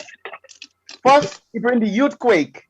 Then he bring the candles of all in the different parishes. Like we have it in St. John's, we had it in St. Patrick's, we had it in St. Mark's. But it narrowed down to one in St. Patrick's. We stayed up. He invested a lot of money, because when I took over from Father Levy, they owed the Grenada Development Bank a lot of money. And how it was to cut down cost of paying workers to pay off that loan. And we get it paid off. And he was very glad of it. We also get a loan to buy a piece of land, but unfortunately, when I left Grenada, they lost that, which I was so saddened. Really? And up to now, and up to this day, we still have money in the current account for Lippers Candle and Batik Association in the Republic, the Blue Bank. I forget the name, it used to be the Republic Bank, not the Republic Bank. NCB, yeah. Yeah, we still have some money there, and in Cooperative Bank at Soteis. The best thing is to get this money out of there and give it back to the church, because to me, I owe the Church of Grenada a lot. So how much 100,000 we have there? Well, looking at it, we have few money. Well, when I look at it and things like that, the best one is to ask. I do some finance, and then you have to get the people on the board, the directors, to sign and whatsoever. Me, one couldn't get it out because we have a directors who sign the signatures on the account. So you see, one of that. So you see, that in itself shows you, you had a corporation running there. Yeah. You had and young people was gainfully employed. So maybe we can look at that, because I think there's still the way we get all our bread, our communion from Trinidad, is still coming from Trinidad now. So well, we used to. I think I get some from Roxborough. At least my parish gets some Roxborough. Roxborough? Yeah. Okay. Yeah. Okay. It's So closed down. It's closed down. So we get some back from Trinidad. Oh, okay. Okay. I didn't So you realize see, that. We'll have to. So that is something that could be done. Even candles. I remember listing the best Easter candle I saw was a candle that was made in Soteis. You know, they used to make the big Pascal and candles we and used everything. to export candle. You know, so stuff like that was started, and you know, this, I mean, we're just looking for ways to see how we could get back involved. And we can't just go and tell young people, oh, we need all to come back to church. Yes, what's about the ones in the church, right? And we have to show them that there are alternatives. Because remember, there are so many things pulling them here, there, and everywhere, as you say, technology, this, that. So we had to show them, if we suggest that you do this, this is the benefits that could be derived performing, you know, and we could, I mean, and we have, look, we have examples. A lot of the people who was in youth ministry with us are in high positions in Grenada. You know, Elvis is the thing for elections. He was a permanent secretary. We have Mark, Adrian Mark. He is in the Ministry of Culture. We have Emlyn Pear. She's a minister. We have Oliver Brown. He's a permanent secretary. We have, you know, Jenna James. So we have Deacon Cook. We have so many people that we can show and say, listen, this person was part of our ministry, and look at where they are today. So we have living examples that we could show them that, you know, it could work. It could work. But okay, what are the? I'm out of touch a little bit, but I would like to know is there any activities going on that we could improve on right now? Father Carl? Well, Father Ronald, I know is running some programs for the young people. I cannot speak to exactly what the program entails. Okay, but he's doing some things now with the young people. Good evening, everyone. Hello. Yeah. Hello. Who's speaking? Who's speaking? Highlight them. Who's Yes, speaking? Rachel. Hi, Rachel. Good evening, everyone. Good evening. Hi, Rachel. Hi, Miss Manchurian. Okay, Put up Rachel. Okay, you can. Some of you may not know me because I'm not too familiar with most of the persons I'm seeing on the chat this evening. But was Sister Gillian, and there are a few of you, yes, I know well. I remember George, you may not remember, but I remember George and Sister Genevieve well. I was one of Sister Genevieve's students from school, from Grenville Convent. So Sister Genevieve and I go back a long way. And I was one of the very first, I did the very first co-retreat in Grenada. I think it was the best one. It was the best one. Yes, I'm one of those really old folks from co. And Sister Gillian, I must tell you, I felt so proud, although it was at the funeral of a co-member, but to be able to stand and sing that co-song. I haven't done that for a lot of years. And it meant something to me when you invited the co-members to stand at that funeral of Fraser.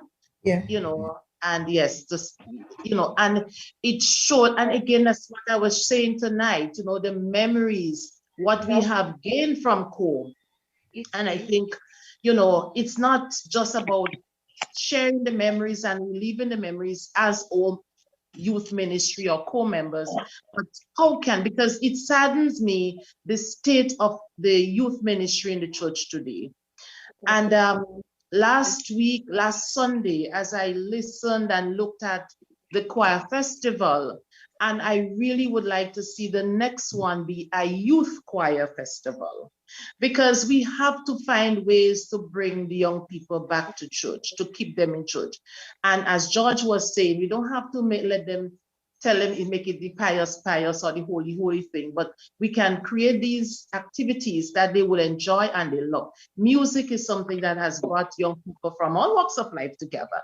And I think if we can use music to bring up young people back in church and back active in church activities, I think that'd be a great way. I mean, I have worked with young people most of my life. I mean, I just about finished with Girl Guiding last Saturday. I told them it's 41 years of guiding, and I think it's time I pass it on to other persons. So, but 41 years, and I have no regrets. You're working with girls and young people and young women in Grenada for 41 years. But I think there's so much more we can do, and from a church point of view, and I think that's really lacking.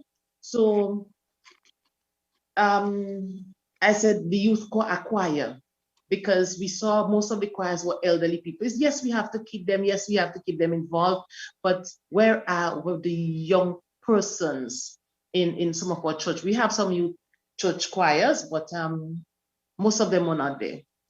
So we have to start really seriously looking, how can we get to our young people? And I think music and those things, but presently I am retired. Oh, good, good. So that means it can help a lot. That means it can help a lot. Good. Well, So we will who get is that, your George? Yes, we will George? get your information because we need to do something here. It only takes a spark. Yes, to get the fire going. All right. The fire going. Did you just hear what I said? Those around will walk. He can't help it. He will keep It's singing. glowing. Singing is That's the thing. how it is with God's love. Once you experience it, you want to sing. Fresh like Fresh spring. spring. You Want to carry on. So listen. So now that we know we have you, we'll get your information. We'll talk to, well, Jenna is the spearhead down in Grenada for now, because Jenna is the one that organized this. And let us, listen, we don't ask for all your time, just a little of your time. Everybody, 1 minute, 1 minute, 5 minutes, 5 minutes, and let us see what could be done. I remember when Sister Jill used to be in charge of youth ministry, and she wanted Bibles. And pots. And pots, Sister Jill called me and she said, George, I need this. Here, I'll send you this. And I had to go find it and pack the barrels and send for her. So it's just different. If we had to do it. Whatever we had to do, we had to do. But we cannot let our young people not have the foundation that we had. Once we're able to help them get that foundation, I think we should do it. I also think you talk about jamborees and stuff like that. I was never able to run a jamboree, but we were able to run a camp. And however, maybe it is something that we can look at to see if the youth ministry can do that, how we can, as persons who have come through the ministry, give support, not just the things, give support by being present to that activity. Maybe, like for example, we have people I know that could do tie-dyeing, we have people that could do stuffed toys. Maybe somewhere along the line, if we can plan. This meeting is being recorded. Plan a youth camp, let's say a whole year ahead of time. Maybe it is something that we as older members can actually be present at, to be able to simply just give our support to the coordinator, youth coordinator. So maybe it is something that we could look at as a planning. Let's say 2022 might be a different year. So we're looking at Jamboree 2022, and those of us who are able to do it, if we know the dates, we participate. Even if it's 1 day or 2 days, we can participate and give the support to the youth office. That's maybe just one of the ways of doing it. And you can choose your age group that you're doing it with as well. And the thing is, we know, Sister Jill, youth ministry doesn't have money, funds like that. So if people are able to make donations to youth ministry, you could. George, we know that you're quite capable of that. You see the glasses you have? If we could make donation to youth ministry, all anytime, well and good. That wouldn't be a problem. Anytime. The challenge I think we have is that youth ministry must be lived in the parish. When we were growing up, we were fortunate enough to have youth coordinators and youth mentors in our parish that stood with us. What we're having today is that everybody is complaining about youth and not willing to sacrifice to be able to say, well, I am going to lead, you know. And there's another thing too. We came out of an era of youth group, and in those days we had nothing else to compete with us. Yeah. Church was our social outing, you know. Youth activities and youth group was also means of socializing. Now there's so many other means of socializing, right? But the idea is, if we don't have people within the parishes who are going to say, okay, I'm going to help to give myself to youth ministry for 1 hour a month or 2 hours a month, because you don't need group meetings every week and them kind of stuff as we did before. And that's why I was trying to help people to come out of youth group to youth ministry, meaning that you do whatever you do it for the youth, whether they're in the group or out of the group. You're in the church or out of the church, right? Whether they're in an organized setting or not, you just do activities. So whether it is games night and prayer night and hikes and whatever, you just run it for youth. That we're still locked in that youth group mentality, and so things just even and above all, we don't have people who are willing to spare the time, you know, to be able to shape these young people. I know half of them are troublesome.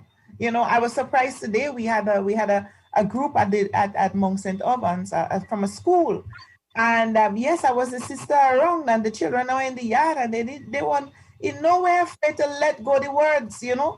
And at that point in time, because I didn't want to say much, I speaking with my eyes, you know, and hopefully they got the message.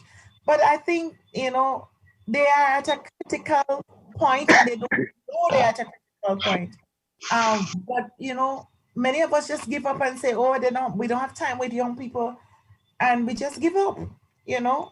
Sister Jill.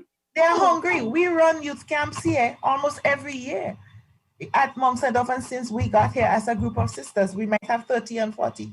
And it's always a wonderful time to work with young people. You have a lot of work to do, but it's always a wonderful time. So I'm thinking those of us who have had opportunity of core and youth ministry, we can plan a 2-year in a program for 2 years down the line where we were part of this ministry and we give back. It's like I give back, you know.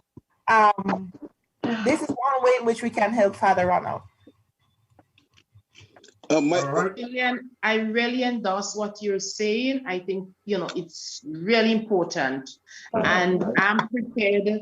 I mentioned that I'm retired and okay, but not that I have a lot of time, because I changed tires, basically. I didn't retire, I changed tires, and I left work a little early to get more involved in what I do now.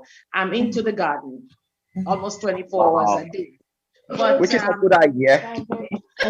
Yes, not so much food, I do more flowers. But in growing flowers, one of the things, because Easter, for instance, my daughter and I went to do Father Logan's church for him.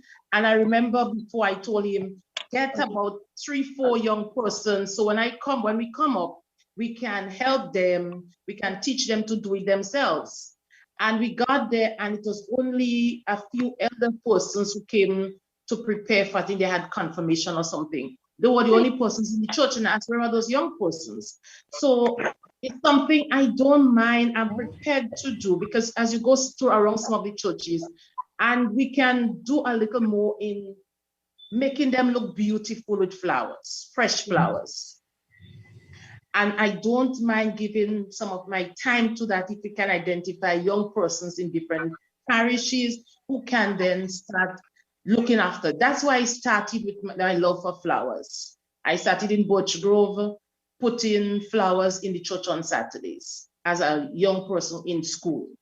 And that love for flowers and putting flowers together, I just continued with me.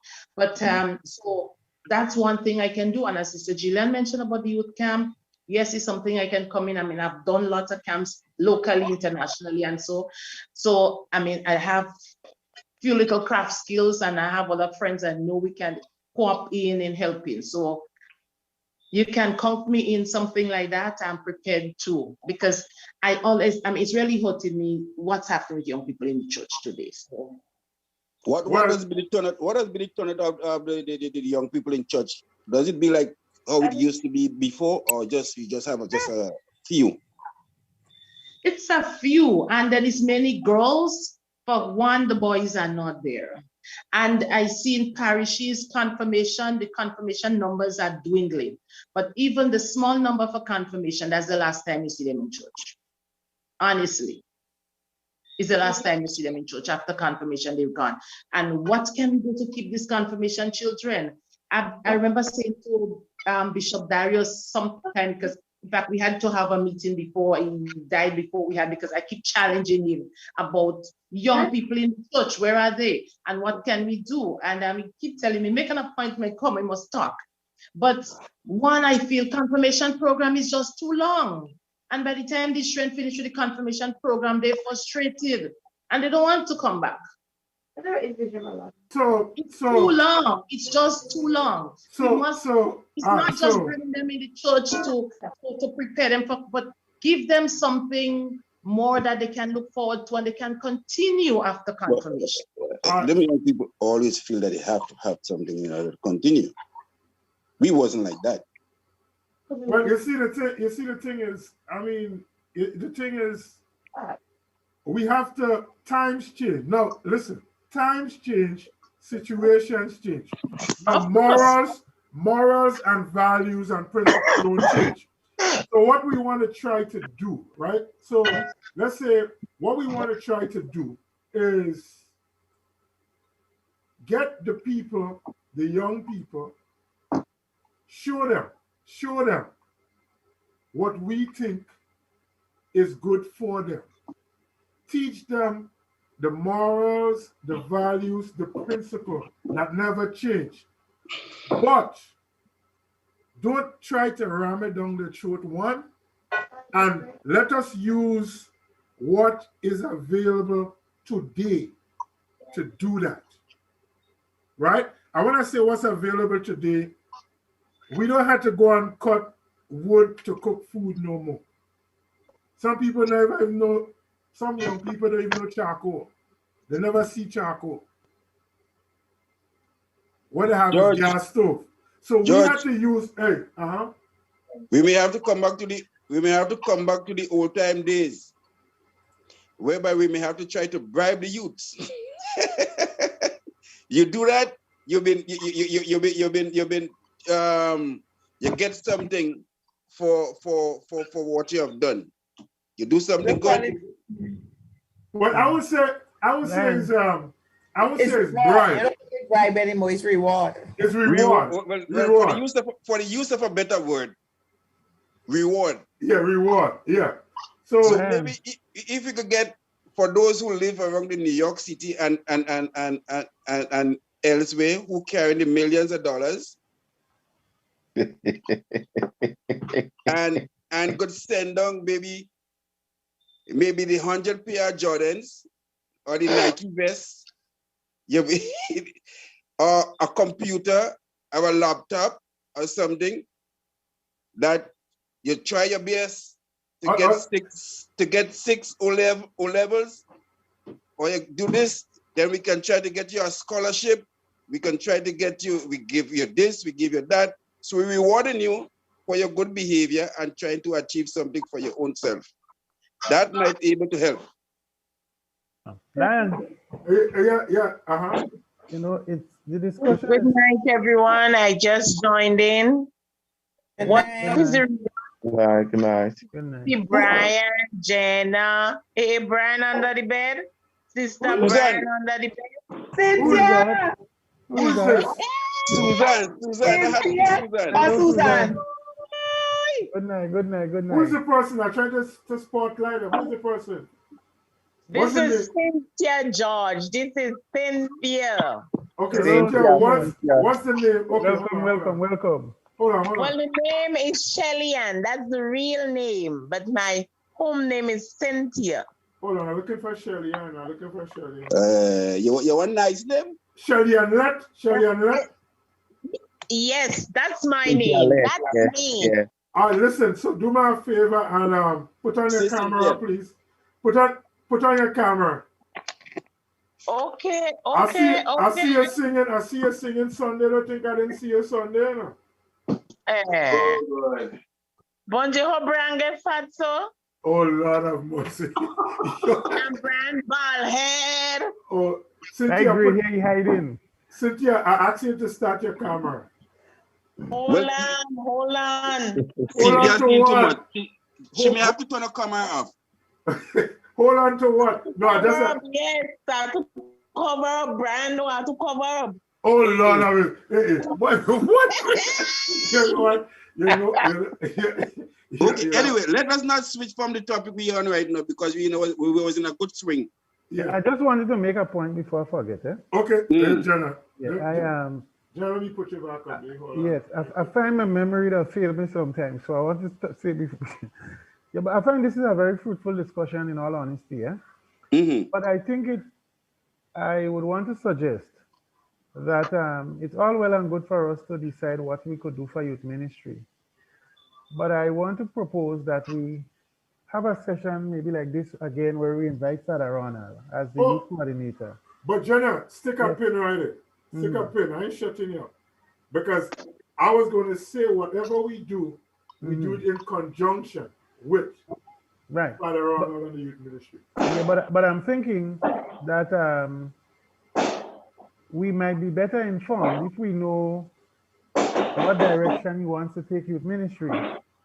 And so whatever plans we could come up with and whatever assistance we can give can be in line with the goals that he has established and the goals he wants to achieve. Because we may come up with a host of suggestions only to realize that they are not compatible with the goals he has in mind. Okay.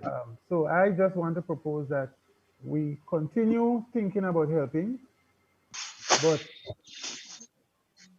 probably let's engage further before we begin to decide we'll do A, B, C, or D. Just a Well, thought. all this ideas good. You know, somebody may not be able to come to the join the next session, but if we have a good idea now, we can hold that and maybe we can forward it when Father Ronald is there. Well, So fair enough. You know. All right. Anybody else have any? George? Yeah. I just want to say something. I've been listening and we've been sending out good ideas. Who is this? This is Pearline. Yo, them people are living on Mary. Go to your lovely. Pauline, put on your camera, please. And we've been sending out very good ideas. But I want to say, Mr. James Jenner did make a very good comment that we have to get involved with Father Ronald. Yeah. For our mass center, I could tell you what is happening in regards to youth ministry regarding Father Ronald as the coordinator. What Father Ronald started off with is forming groups or ministries within various mass center, but engaging them with a mentor, a married couple, somebody that would help lead them besides the group. What he's not getting though from a lot of mass center is the whole aspect of ready to start. So he would have had this plan that he will go to every mass center, meet with persons, identify, let the young people identify who they think they could work with, and start meeting and have engagement and things like that.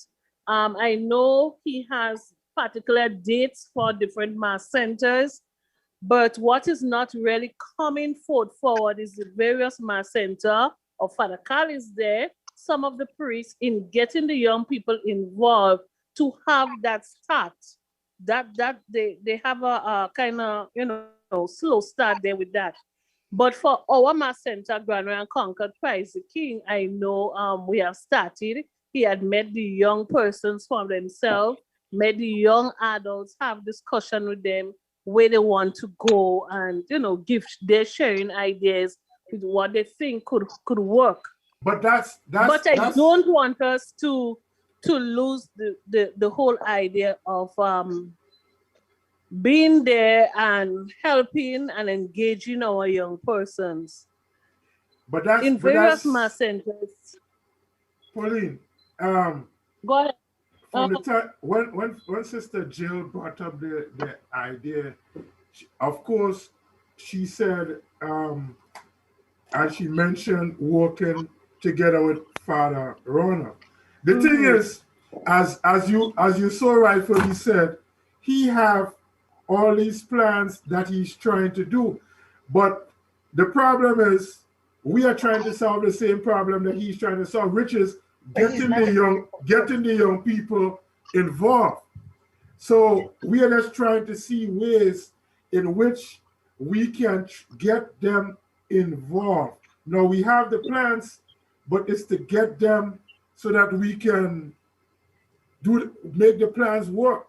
And that's why we are brainstorming with some of the different ideas as to ways in which we can get them to come in so that the plans that we have can work.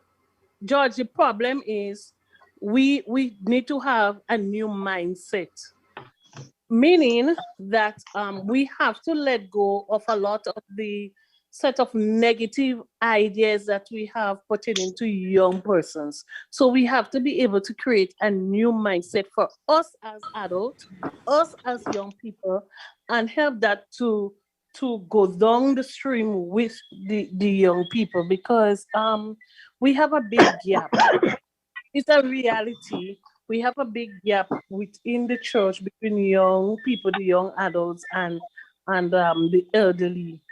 For we to create, for them to be part of us, we have to create activity that involve both areas that could run smoothly. Yes, so if we having jamboree and we having this and we having that, we too need a mixture of persons to get it work. But a mixture of persons. Question. I have a question. I have a question. What age group of youths that we talking about? Is it from 12, 15, 16, 17? 12 to at least 25. 12 to at least 25. Okay. For I to achieve something, I must know what I want. And no, Brian. Wait, George, wait. Can I say something? Wait. I know. Just let me try and finish, make my point. So now, if we could try to get what the youths want and they're trying to look forward to what they want, can we work to help them achieve what they want? But see, Brian, at that age, sometimes at 12 you decide you want to be that, and then at 15 you decide you want to. So that's where the mentoring part comes in, so you can help to guide them to a career path. Now, we talk about candles, we talk about tie-dye. We could even talk about helping young people learn to code, to do websites, helping young people learn to do fix computers, different stuff. There is so much that we can do. It's just that take up the same question that I'm asking, because if they want to do coding, and we know somebody that is in our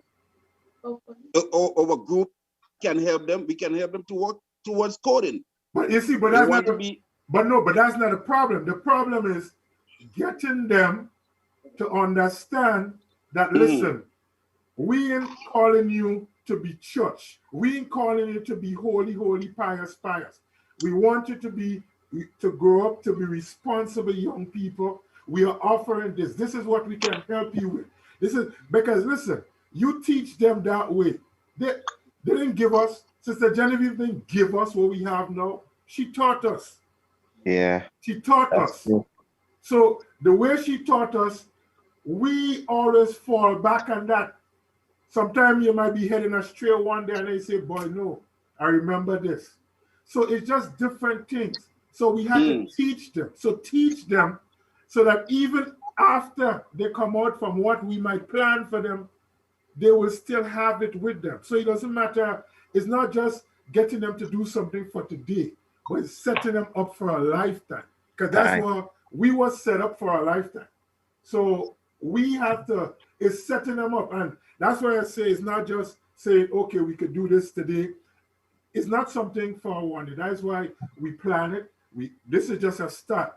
We have to have another meeting. We will meet with Father Ronald and we will set it up. So we make sure when we go to young people, as a young people themselves will say, you have to go proper, you have to come proper. We have to go proper to them. Because if you ain't go proper, other things coming proper to them. So we have to go proper to them so that we can catch them. And not just catch them. It's easy to grab somebody's attention, but you can grab attention for 2 seconds, but you want to hold the attention for 2 minutes. May I suggest something, please? I need to share something. Okay, Can I go share ahead. something? Yeah. No, listen to me. Who's speaking? Cynthia. Okay. Yeah, I just want to add with what Pauline was saying earlier on and what Brian is saying. Now, in my parish, we have a mentor. Yes, Father Ronald wants parish youth ministry. Yes, we can plan parish youth ministry activities for parish youth ministry, right? For my parish. But at the end, you still have to belong to the mass centers. The young people is just left hanging there. And in my parish, we meet as a team and we plan. Now listen to me. I'm not saying it's bad planning, but still, we have to call the young people together and to know what they want and plan around them. Otherwise, things wouldn't go. And this is what Brian is saying. It's a different era, Judge. Our time and now is totally different. No, look yesterday. No, the young people in my mass center, they went to the river. No, the mentors didn't know about that. They went and they have a group of them. So like everything, listen, I got in trouble when we had COVID. Them children wanted to hang out. We just run away and go to the river. And the mentors was upset. They were saying how we're doing our own thing and we don't need them. So then I had to back off now. You understand? And we meeting as a team and they planning stuff. So everything they plan has to come to effect. But what my point is, you need to meet with the young people, ask the young people what they want, what they're interested in, and you plan around that. And Ronald not getting that. And we have to pray for him. No, hold on, Cynthia. Let me finish. Father Elizabeth, listen to me. Listen to me. I think Cynthia. Yeah. I think what I said from the beginning is what is important. We were fortunate to have had young mentors working alongside with us when we were in ministry. All areas where youth ministry right now is functioning, it is because there's a group of people that is committed. The problem is we cannot find persons who are committed to be able to work consistently with young people. There are many of us that will say here, there, and everywhere we open our mouths, but when to work consistently, we don't want to do it. And it happens in many parishes. And so that's the issue that Ronald is having. Even if he reboots in some parishes, unless, like for example, Pauline could speak of that because one, maybe they have young people there, that young adults, seniors there, sorry, that are consistently working with the young people, and you have a parish priest that wants to push it, so you move with it. But any other area that you're having problem with, this is the foundational problem. People consistently work with youth, and the youth coordinator could only do so much. But if you don't have the persons rallying with the youth coordinator, nothing gets happen. So what about rewarded? Could I suggest something, please, Brian, before you continue? Okay, sorry. Because I see it's after 11 and before, there's still 28 persons on before the persons go. Because I got to go to work for 5 o'clock in the morning too. Well, some of us our new day starts at 5, so or before. Where are you? Hold on. Where are you, Roseanne? Hold on. Oh, I'm trying to find you to highlight you. And I see you. Go ahead. Go ahead. Go ahead. Okay, I see you. Okay, go ahead. No problem. Go ahead. All right. No, I wanted to suggest listening to the different concerns coming.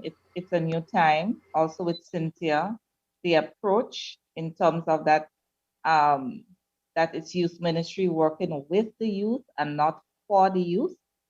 But developing the programs and the outreach or so after discussion with them, because part of it is also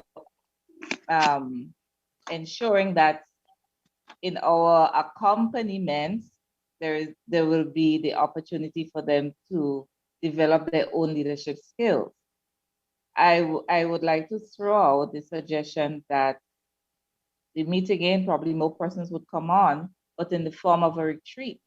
And I mean, online, and the retreat be not only in terms of that reflection, to take time to, with all the concerns, all the interests, all the passion, what is it that Jesus might be asking? What is it the Spirit would like to do through us, in us and through us? And also some of the methodology, the approaches that can work in terms of how to engage the youth. You know, what are the success stories? What are some of the pitfalls? And with all this, let's remember, even though each time we're not calling the name of the youth coordinator, Father Ronald, we know we are living church. So it's not talking about parallel.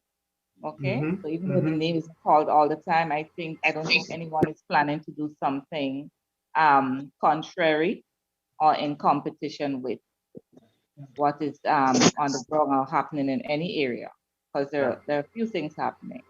Okay. Okay. Okay. Thank you. Thank you. Thank you. Okay. So we are. Is there anybody who George have not spoke? Okay. Sorry. Just before you open the floor, I think we must never lose sight that part of the mechanism that supported us as young people, when we were in youth ministry, that annual leadership training that so many of us as young people were exposed to. It's an empowering thing. Yeah. First week in January every year. Yeah. I mean, we must never lose sight of the importance of that particular activity in terms of helping us to, general empowerment. We became more mature individuals. We became more responsible. We were able to embrace more challenges, embrace activities. It was just such a good thing, you know. That is a point you should hold for Father Ronald for the next meeting. No. All right. So listen, So hold on before you even do that. To revitalize that. It's 11 o'clock. We've been here 2 hours and 8 minutes. Thank you guys for your time. Listen, I'll give anybody who hasn't said anything and they want to say something, I'll give you a chance to say something real quick. But in case anybody want to leave, I'll just make a little note, right? That we will have a meeting, and the next meeting, it will just be a Zoom meeting. We will not put anything live or anything like that. And as Roseanne just suggested, it could be in the form of a workshop. And we will try to get, as it is, us and young people and whoever else we might invite to come on and do it in a way so that we can get answers. We can come from that and have a framework working together for the young people. All of us. Is there anybody who have anything, who didn't say anything for the night? I would like to say something. Let us. Yes, Brother George. Crocketer here. Yeah, let me get you. Yeah, just one little point I want to make, right? I listened to Cynthia and listen to Roseanne and Sister Jillian make some, all of them making wonderful points, which I totally agree. But that's one thing I think we must always remember. I think you you yourself made a good point when you talk about competition and so on. This youth ministry is not a competition, and we should be working together in unity to build youth ministry. And I was a little bit disappointed, and I mean, I never say it publicly, but Sister Jillian will tell you, we had a wonderful youth symposium, and the point that Cynthia was making, that was taken care of. We had young people from as less than 10 years now coming to the symposium, making suggestions, ideas, wonderful ideas. We documented all these ideas, what the youth want, because we say we want to hear it from the horse's mouth, what they want. We don't want to push anything down their throat. So we had this symposium and we got the ideas from them, what they wanted to see in youth ministry. And we documented it, but for some reason, all these wonderful ideas coming from the youth themselves seem to have disappeared. And I know, so I'm saying that there must be continuity. When good things come out, you mustn't just get rid of it and throw it away, but use it. And that's my only disappointment. Okay. Thank you very much. Anybody else? Yes, good night. Good night. Who is this now? Good night. Hello? Good night. Yeah, good night. Good night. Yeah, we're hearing you. Who is this? All right. Hello? This is Ralph. I don't think most person might know me. Ralph Cado. Ralph Cado. I don't think most person know me. I'm Ralph Cado. Hold on, Ralph. Hold on. I tried to find you so I could put you up. So hi, sister. How are you doing? Good. Ralph, what's the name you have on this? No, I don't think they will see me. Put on your camera. Just iPhone. Put on your camera. George, Ralph is there as iPhone. Yeah, I see you. Start your camera. I just asked you to start your camera. iPhone, start your camera, iPhone. You ready? All right, let's go. So what's your contribution? Ralph, go ahead. Hey, yeah, you see me? Yeah, I see you, man. All right, yeah, good. What hiding you feel you had it straight nose? You think you have the straightest nose here or what? Mine is straighter than yours. Everybody had it to you. All right, welcome, Ralph. So, good night, so everybody. Good night, man. I'm now also from Grand, right? So, and also I part of the youth ministry. Okay. And I just listening to the conversation. And I'm pleased with the conversation. We had a good discussion in different areas, and I think that you're really trying to help ways I can try to help the youth. You understand? One of the things that we are doing is to listen to the youth. Because I'm part of the youth, I'm going to listen. We are going to listen to the youth and hear what they want. Okay. So we just launched our parish team. Okay. And next 2 Sundays we will listen to our young persons what they want and what they intend to do, and then we can put programs and things in place to help them. Let me ask you, how difficult it is to get people in your parish, young people, to be part of the group? Well, no, it's not difficult in my area because I've been working with the youth for a lot of years. If you Sister Jill know that I've been working in youth for a lot of years. You understand? Okay. And it's a continuous as what I realize we need to continue to work with the young persons before confirmation. You understand? And if we get that happening, then we will get more young persons involved in church and in the group, ministry. You understand? So we must have structures in place to be able to have, because if you understand, young persons get older and they move on. Okay? And then you have a new set of young persons coming, then you have persons to take the place of the older folks. Yes, so if that is not happening, then you have a problem. You have a breakdown. Okay. Okay. Okay. So it is something that we have to put in place that we help our young persons that who come after, that they can take the place of those who move on, married, and a family life and so forth. You understand? And Sister Gillian make a point that you need persons in the parish that will be able to work with the young people. You understand? Okay. And if that is in place, there is no way youth ministry in parish in Guinea will go through. You have a problem. Okay. You understand? So they must have some structure in place to help person want to volunteer the service to come and work with our young persons. Okay.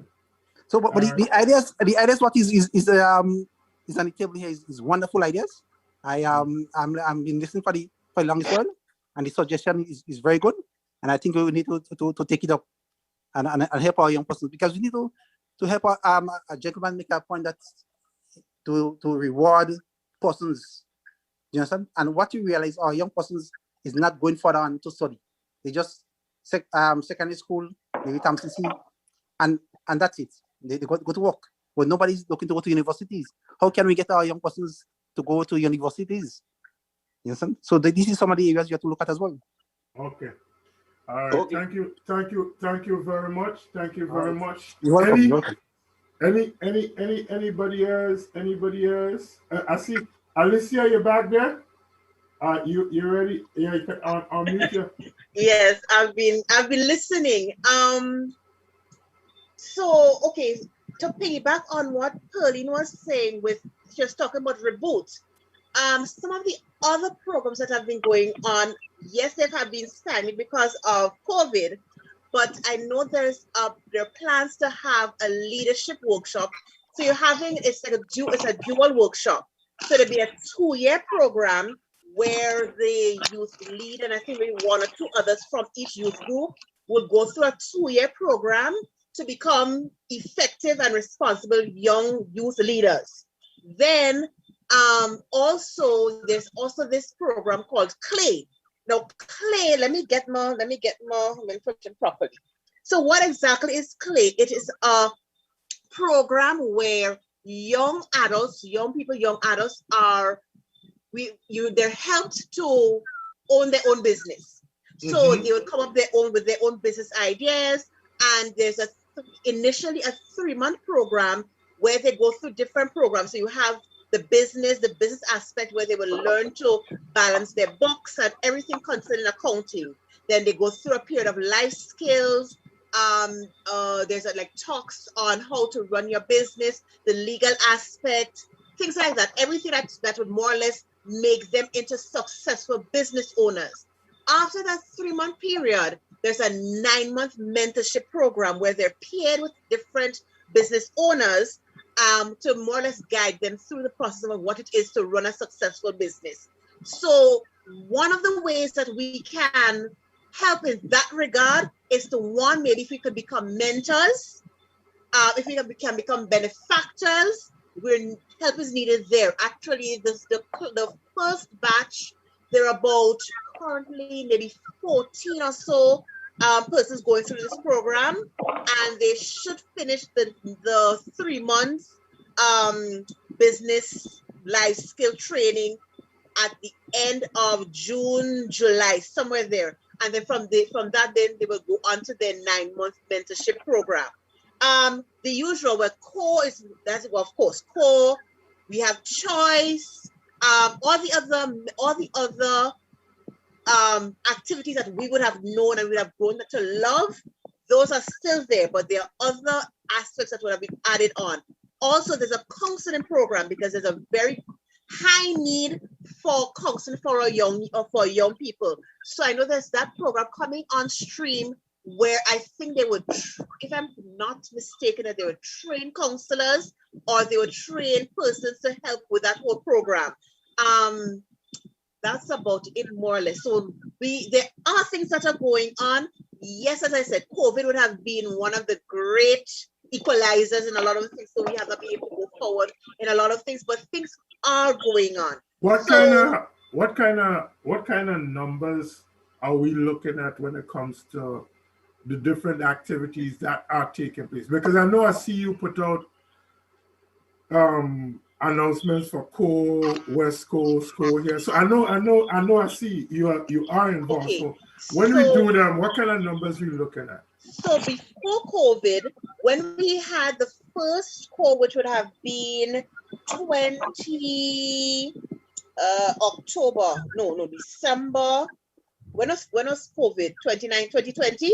Right. So 2019 of December, I think we had about 40 persons. Then in March of last year, just before COVID, we had about more or less 40 again. And then we did Southern Deanery, that would be St. George's. We did Southern Deanery, St. George's, Grandans, Monjaloo, Woburn. We did that in 2019. Then 2020, we did Northwest, which was Grenville. We were supposed to do in July last year, Eastern, and then in October, we were supposed to do West Coast. So we still have East Coast spending, we still have West Coast spending, but we're looking at numbers at 40. We try to limit it to 40 for food and accommodation and everything, because all our retreats are taking place at Mount St. Irving's. So we want to keep it at like 40 participants. Then when you include Frontier, so you know, so it's about 40 more or less we're looking at. For the clay, for now, because it's just the one batch so far, we're dealing with about, as I said, 14 persons for the time being. But yeah, generally for core, we're looking at 40 participants. But I mean, you see, so I mean, this is what we are talking about when it comes to, now these programs are there. We just want to make sure that we are able to help to get people to come to the programs, working together. That's all it is. George, because, yeah. As I've saying again, and I think I want to reiterate that, you never attract fly with salt. You have to give them a little sugar. You reward these people. You maybe go from different parishes, different villages, different what. You work hard to do certain things, you get that back. Even the what you call them, the people who are teaching them, the instructors, how you call them again? If we could get a budget to help these people, to help teach the younger people. It may not be the big $700 or $800 or $900,000, but how we gonna get it? We gotta raise some funds. We gotta do things. But Brian, we are our first step right now, and we have to make sure that whatever we do it in conjunction with. All right. So that's why when the next meeting comes, everybody hold a point and we drive this and we get everything going. Okay. All right. Alicia? And I want to encourage you not to be selfish with your millions and put some into it. This guy. Alicia. Hey. Go ahead. That's basically it. I think when Father comes, that he will give you more information. Okay. Yeah. But I know those are the plans that are like foremost in his mind. The one with the jamboree, I think it was mentioned. He was also trying to maybe think of, after we would have done a couple of reboots, to maybe do not a jamboree as such, but more like a Youth 2000 kind of thing, that whole week of activity, something like that. So that was mentioned. But as again, it all depends on what COVID would allow.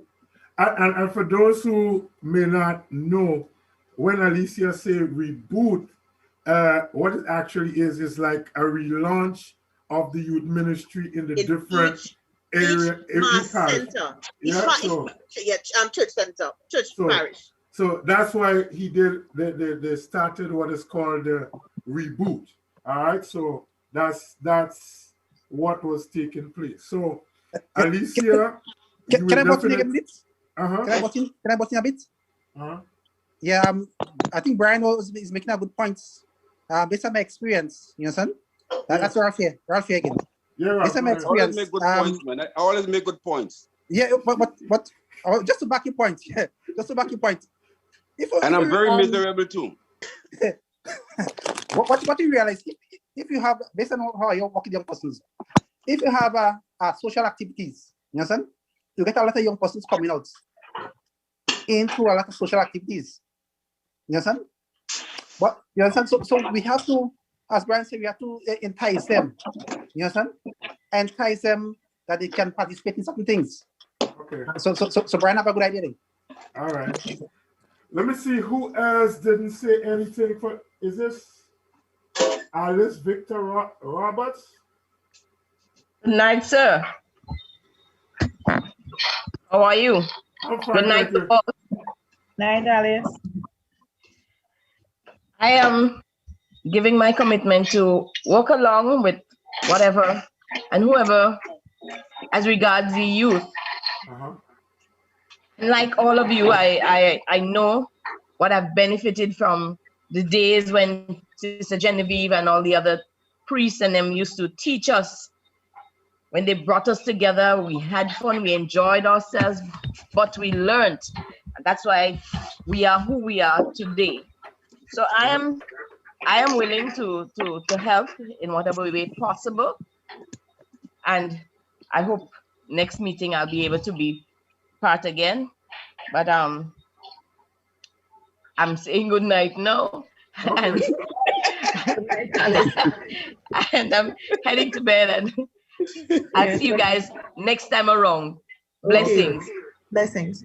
Okay, blessings. All right, so Teacher Lynette. Teacher Lynette. Teacher Lynette. Lion. My position doesn't allow me to show myself on the camera. Okay. So let's hear your contribution. Okay, my contribution is at the time when I was active in youth ministry in the church, my youth leaders were youth themselves among us, a little older. I was younger, they were older.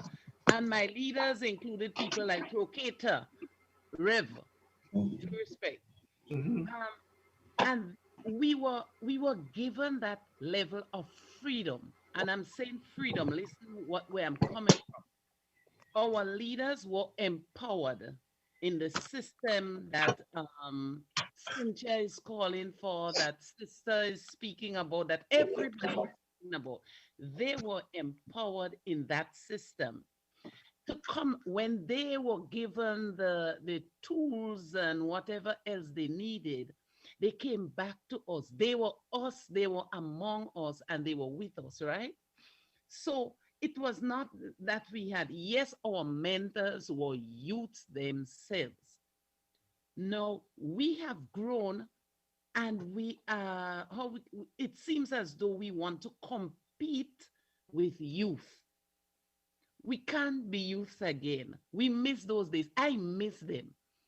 I could see myself going back in Croqueta house and cook again. But I grew up in the time when, yes, we went to Croqueta house. We love to cook. We would put on a cook on top any spot they give us. But the thing about it, you had people like Croqueta and them guiding. You had to come to, no boys out a group person was allowed to hang with us unless you meant to be a part and contribute to the cause that we were building. So we invited outsiders. We didn't feed them with lime juice, but they knew they had to drink their lime juice before they come, because your intention was dirty. You couldn't join us. Okay. And today, that group of us, even though we're not together as that group, our relationship spiritually, socially, and other ally have grown so much that if you look for those of us, we are out in the community, in society, and you find us in every aspect of society. Yep. I am saying no. We now have to give the youth that empowerment, empower their leaders so that they could do what our leaders who are doing, but they must be youths themselves. They know them, they know what the youth is looking for. Give the leaders, speak to the leaders, strengthen the leaders, encourage them, and let them out. Set them free among the wolves so that they too could bring them up. Invite, we not Christian. Oh, what's that word you use? What the word you use where it's not a churchy thing. Cynthia was trying to put that across. It's not just about coming to my church. Just go fishing for people to fill up the pews in the church.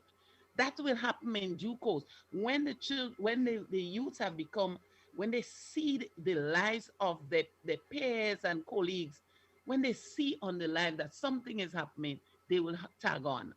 And eventually we'll get our pews filled, or if we didn't get it filled, out in the community, we will have a change of attitude and lives. Okay. Very well said.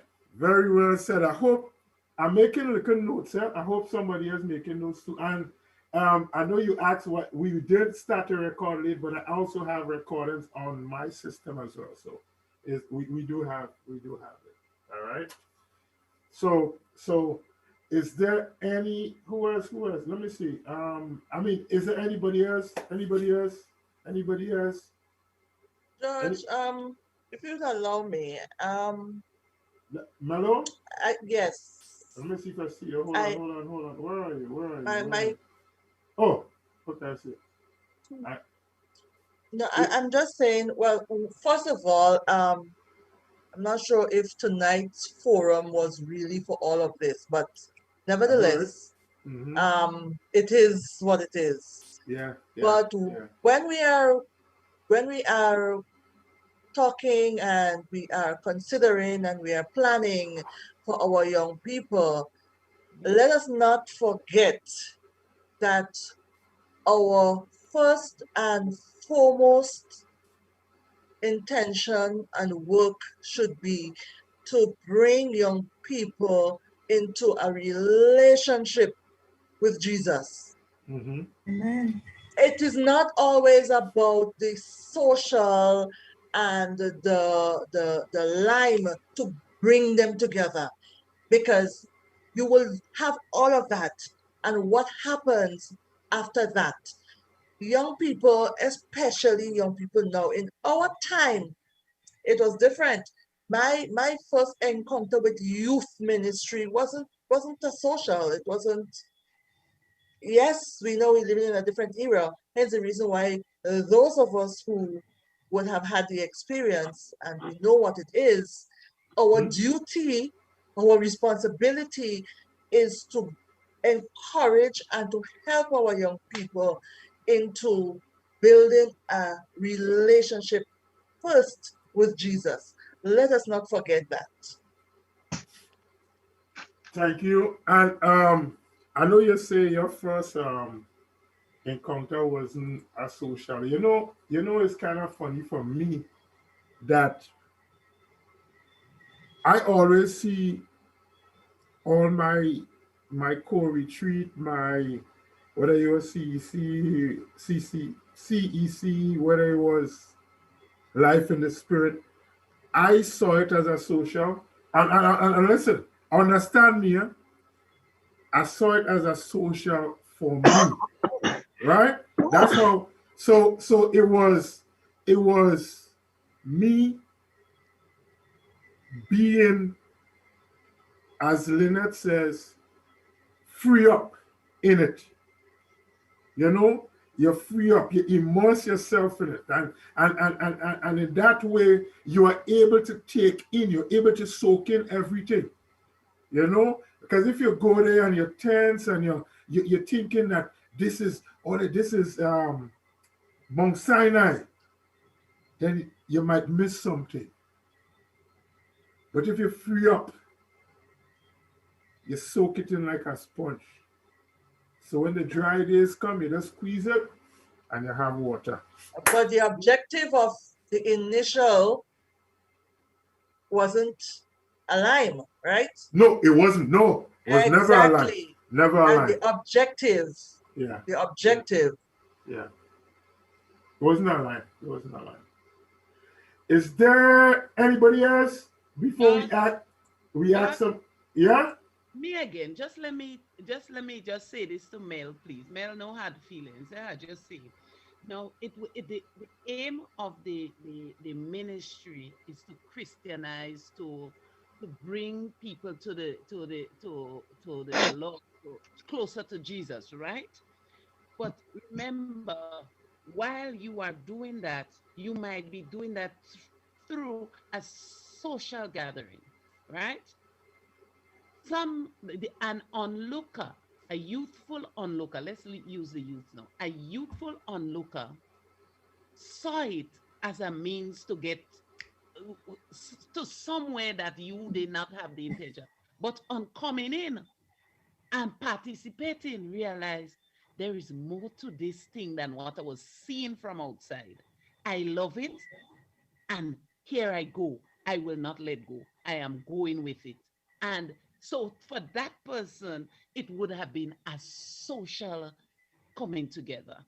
So the social coming together was not the original intent of the group that was meeting, but the onlookers saw it as a means to socialize.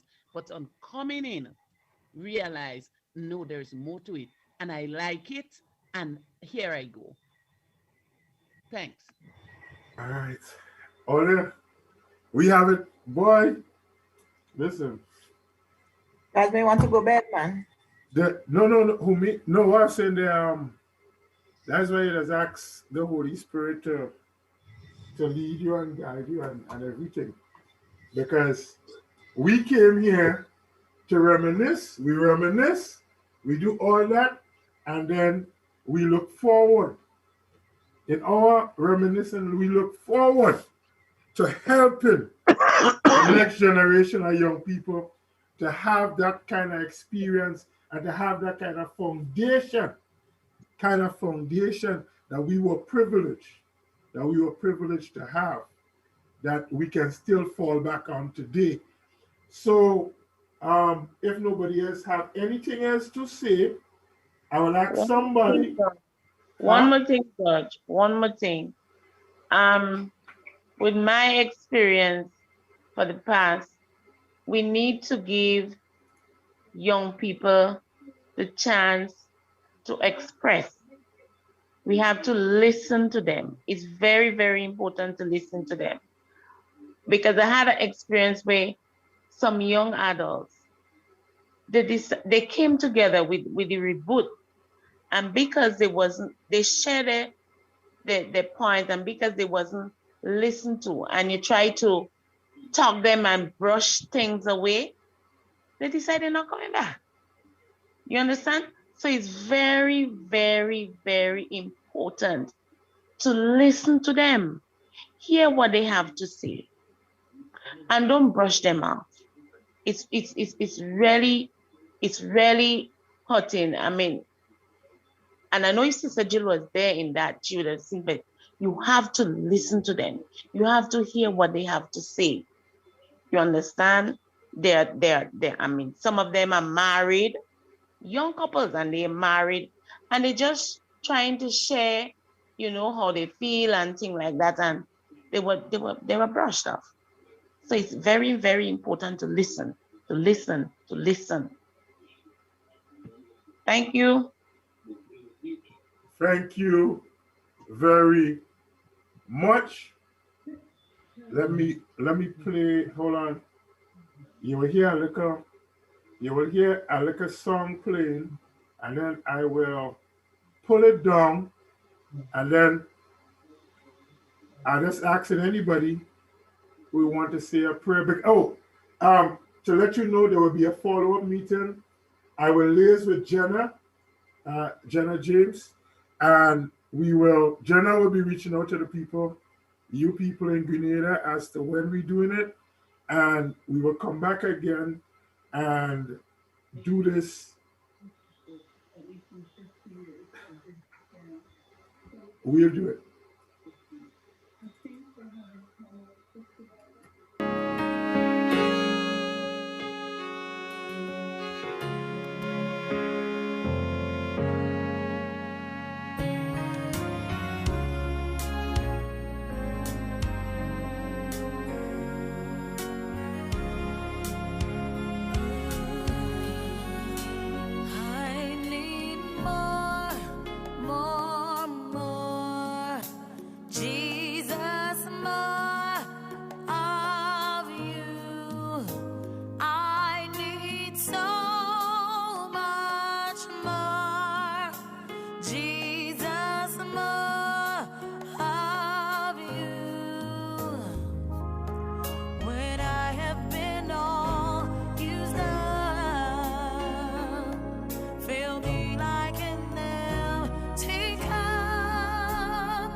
my spirit and soul agree. I've tasted and now I see. I need more of you. I need more.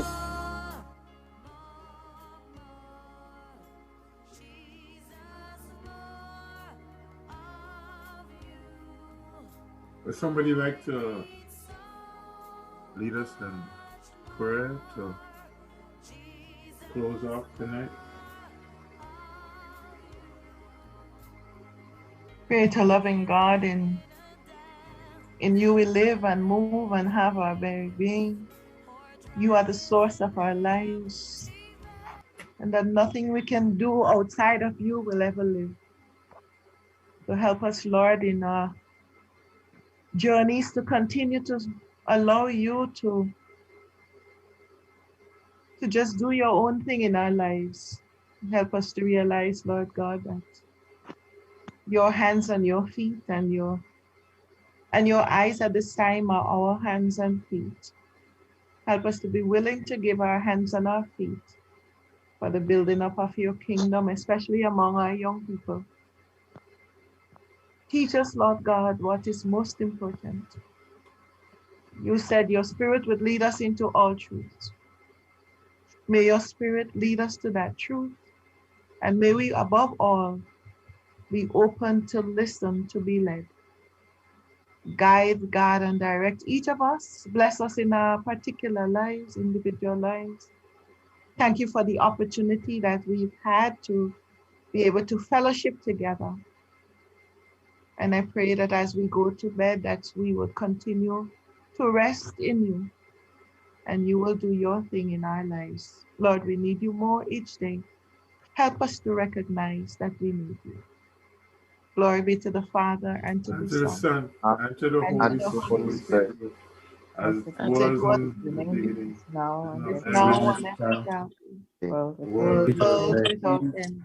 Amen. Amen. I just want to say you have some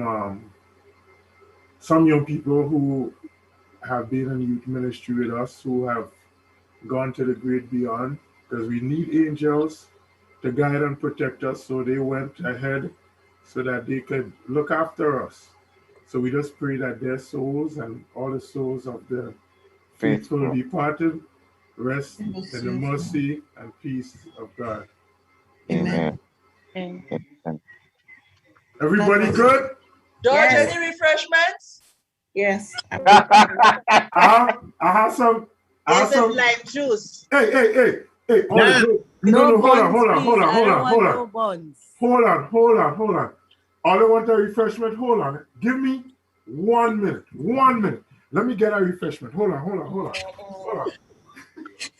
They going for cheese sandwich? No buns, please. Sandwich with the brown back. Cut out the back.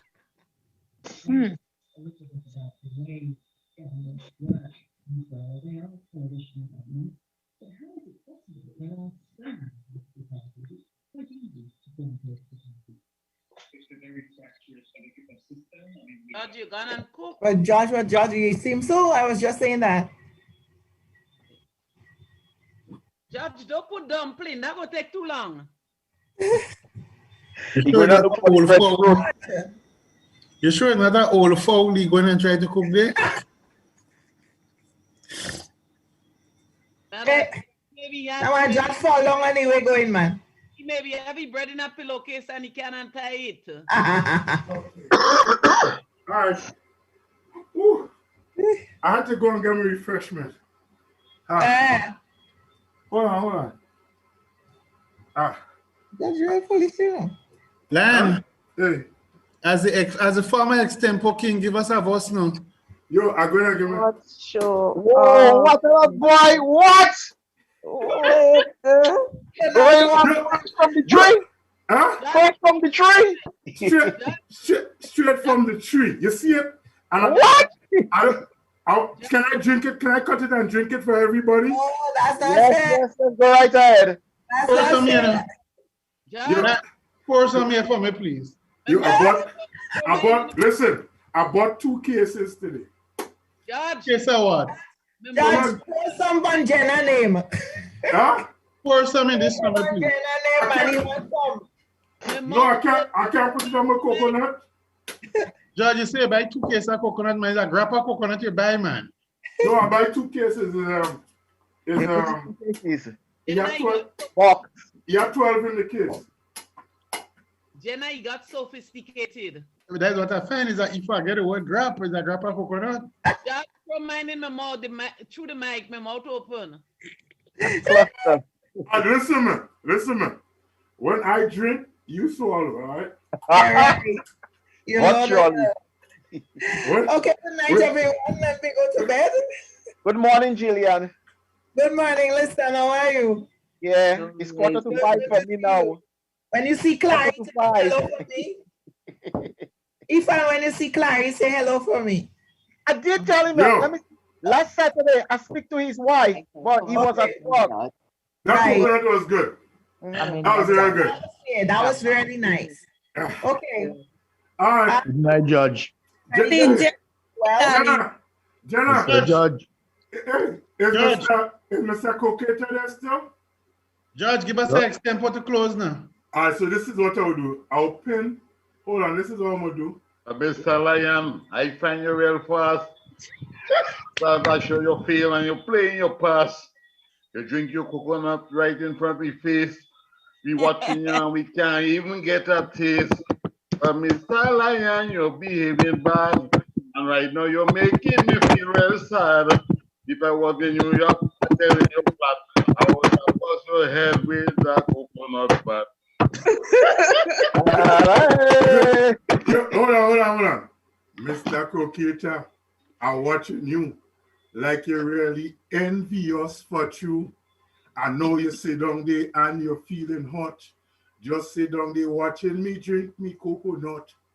But up in Bellevue, you're living on the hill. I don't think you have no coconut tree there still. Go in La Mode and tell them I say, give you a grap any day. Yes. Yeah. I want people to go to sleep very well now for you. Oh, yeah. Yeah. Okay. No problem. Olia, good night. John, before you go, John, just able to tell a good night. Say good night, John Pitt. Boy, tell John Pitt. Well, hey, tell John Pitt I want to Tanya log, boy. Yo, tell JP we need a Tanya log. Yeah, wait. Just able to tell he can't come on tonight because he has some other thing. But he said next time he hope he'll be on board. All right, no problem. Yeah. Judge, hey. Tomorrow when I listen to you, don't look for no text. Pray for the youth of Grenada, please. Hey. Okay, all right, go ahead. Yeah, Say what you want to say. You done? I done. Remember our youths in your prayer tomorrow at 12. Oh yeah, so I do my radio show on a Saturday, and in the middle of my show, 12 o'clock on a Saturday, I prolong all the music and we do 15 minutes of praise and worship. You know, because we had to give thanks for everything and we had to pray for blessings to come. Tessa, you know, so I'll remember the youth agreement. Tessa, oh yeah, you good? Yes. No one said Tessa. I was telling Cynthia good night, but she didn't hear me. Oh, Cynthia, unmute your thing. Tessa saying good night. Good night, everyone. Good night. Good night. Thank you guys so very much. Yeah, good night and thanks for him. Good night. All right. Brian, behave. Brian. Yes. Night, everybody. Good night, everybody. Thanks for it. Just before everybody run off. Hey, Lion. Hey. You must give me a call. I don't have a number. 718-593-7692. I can't remember that. I'm not young again. Yeah, your pen? 718. Who is saying when is the next session? Jenna. Jenna, we will coordinate with Jenna and we will send out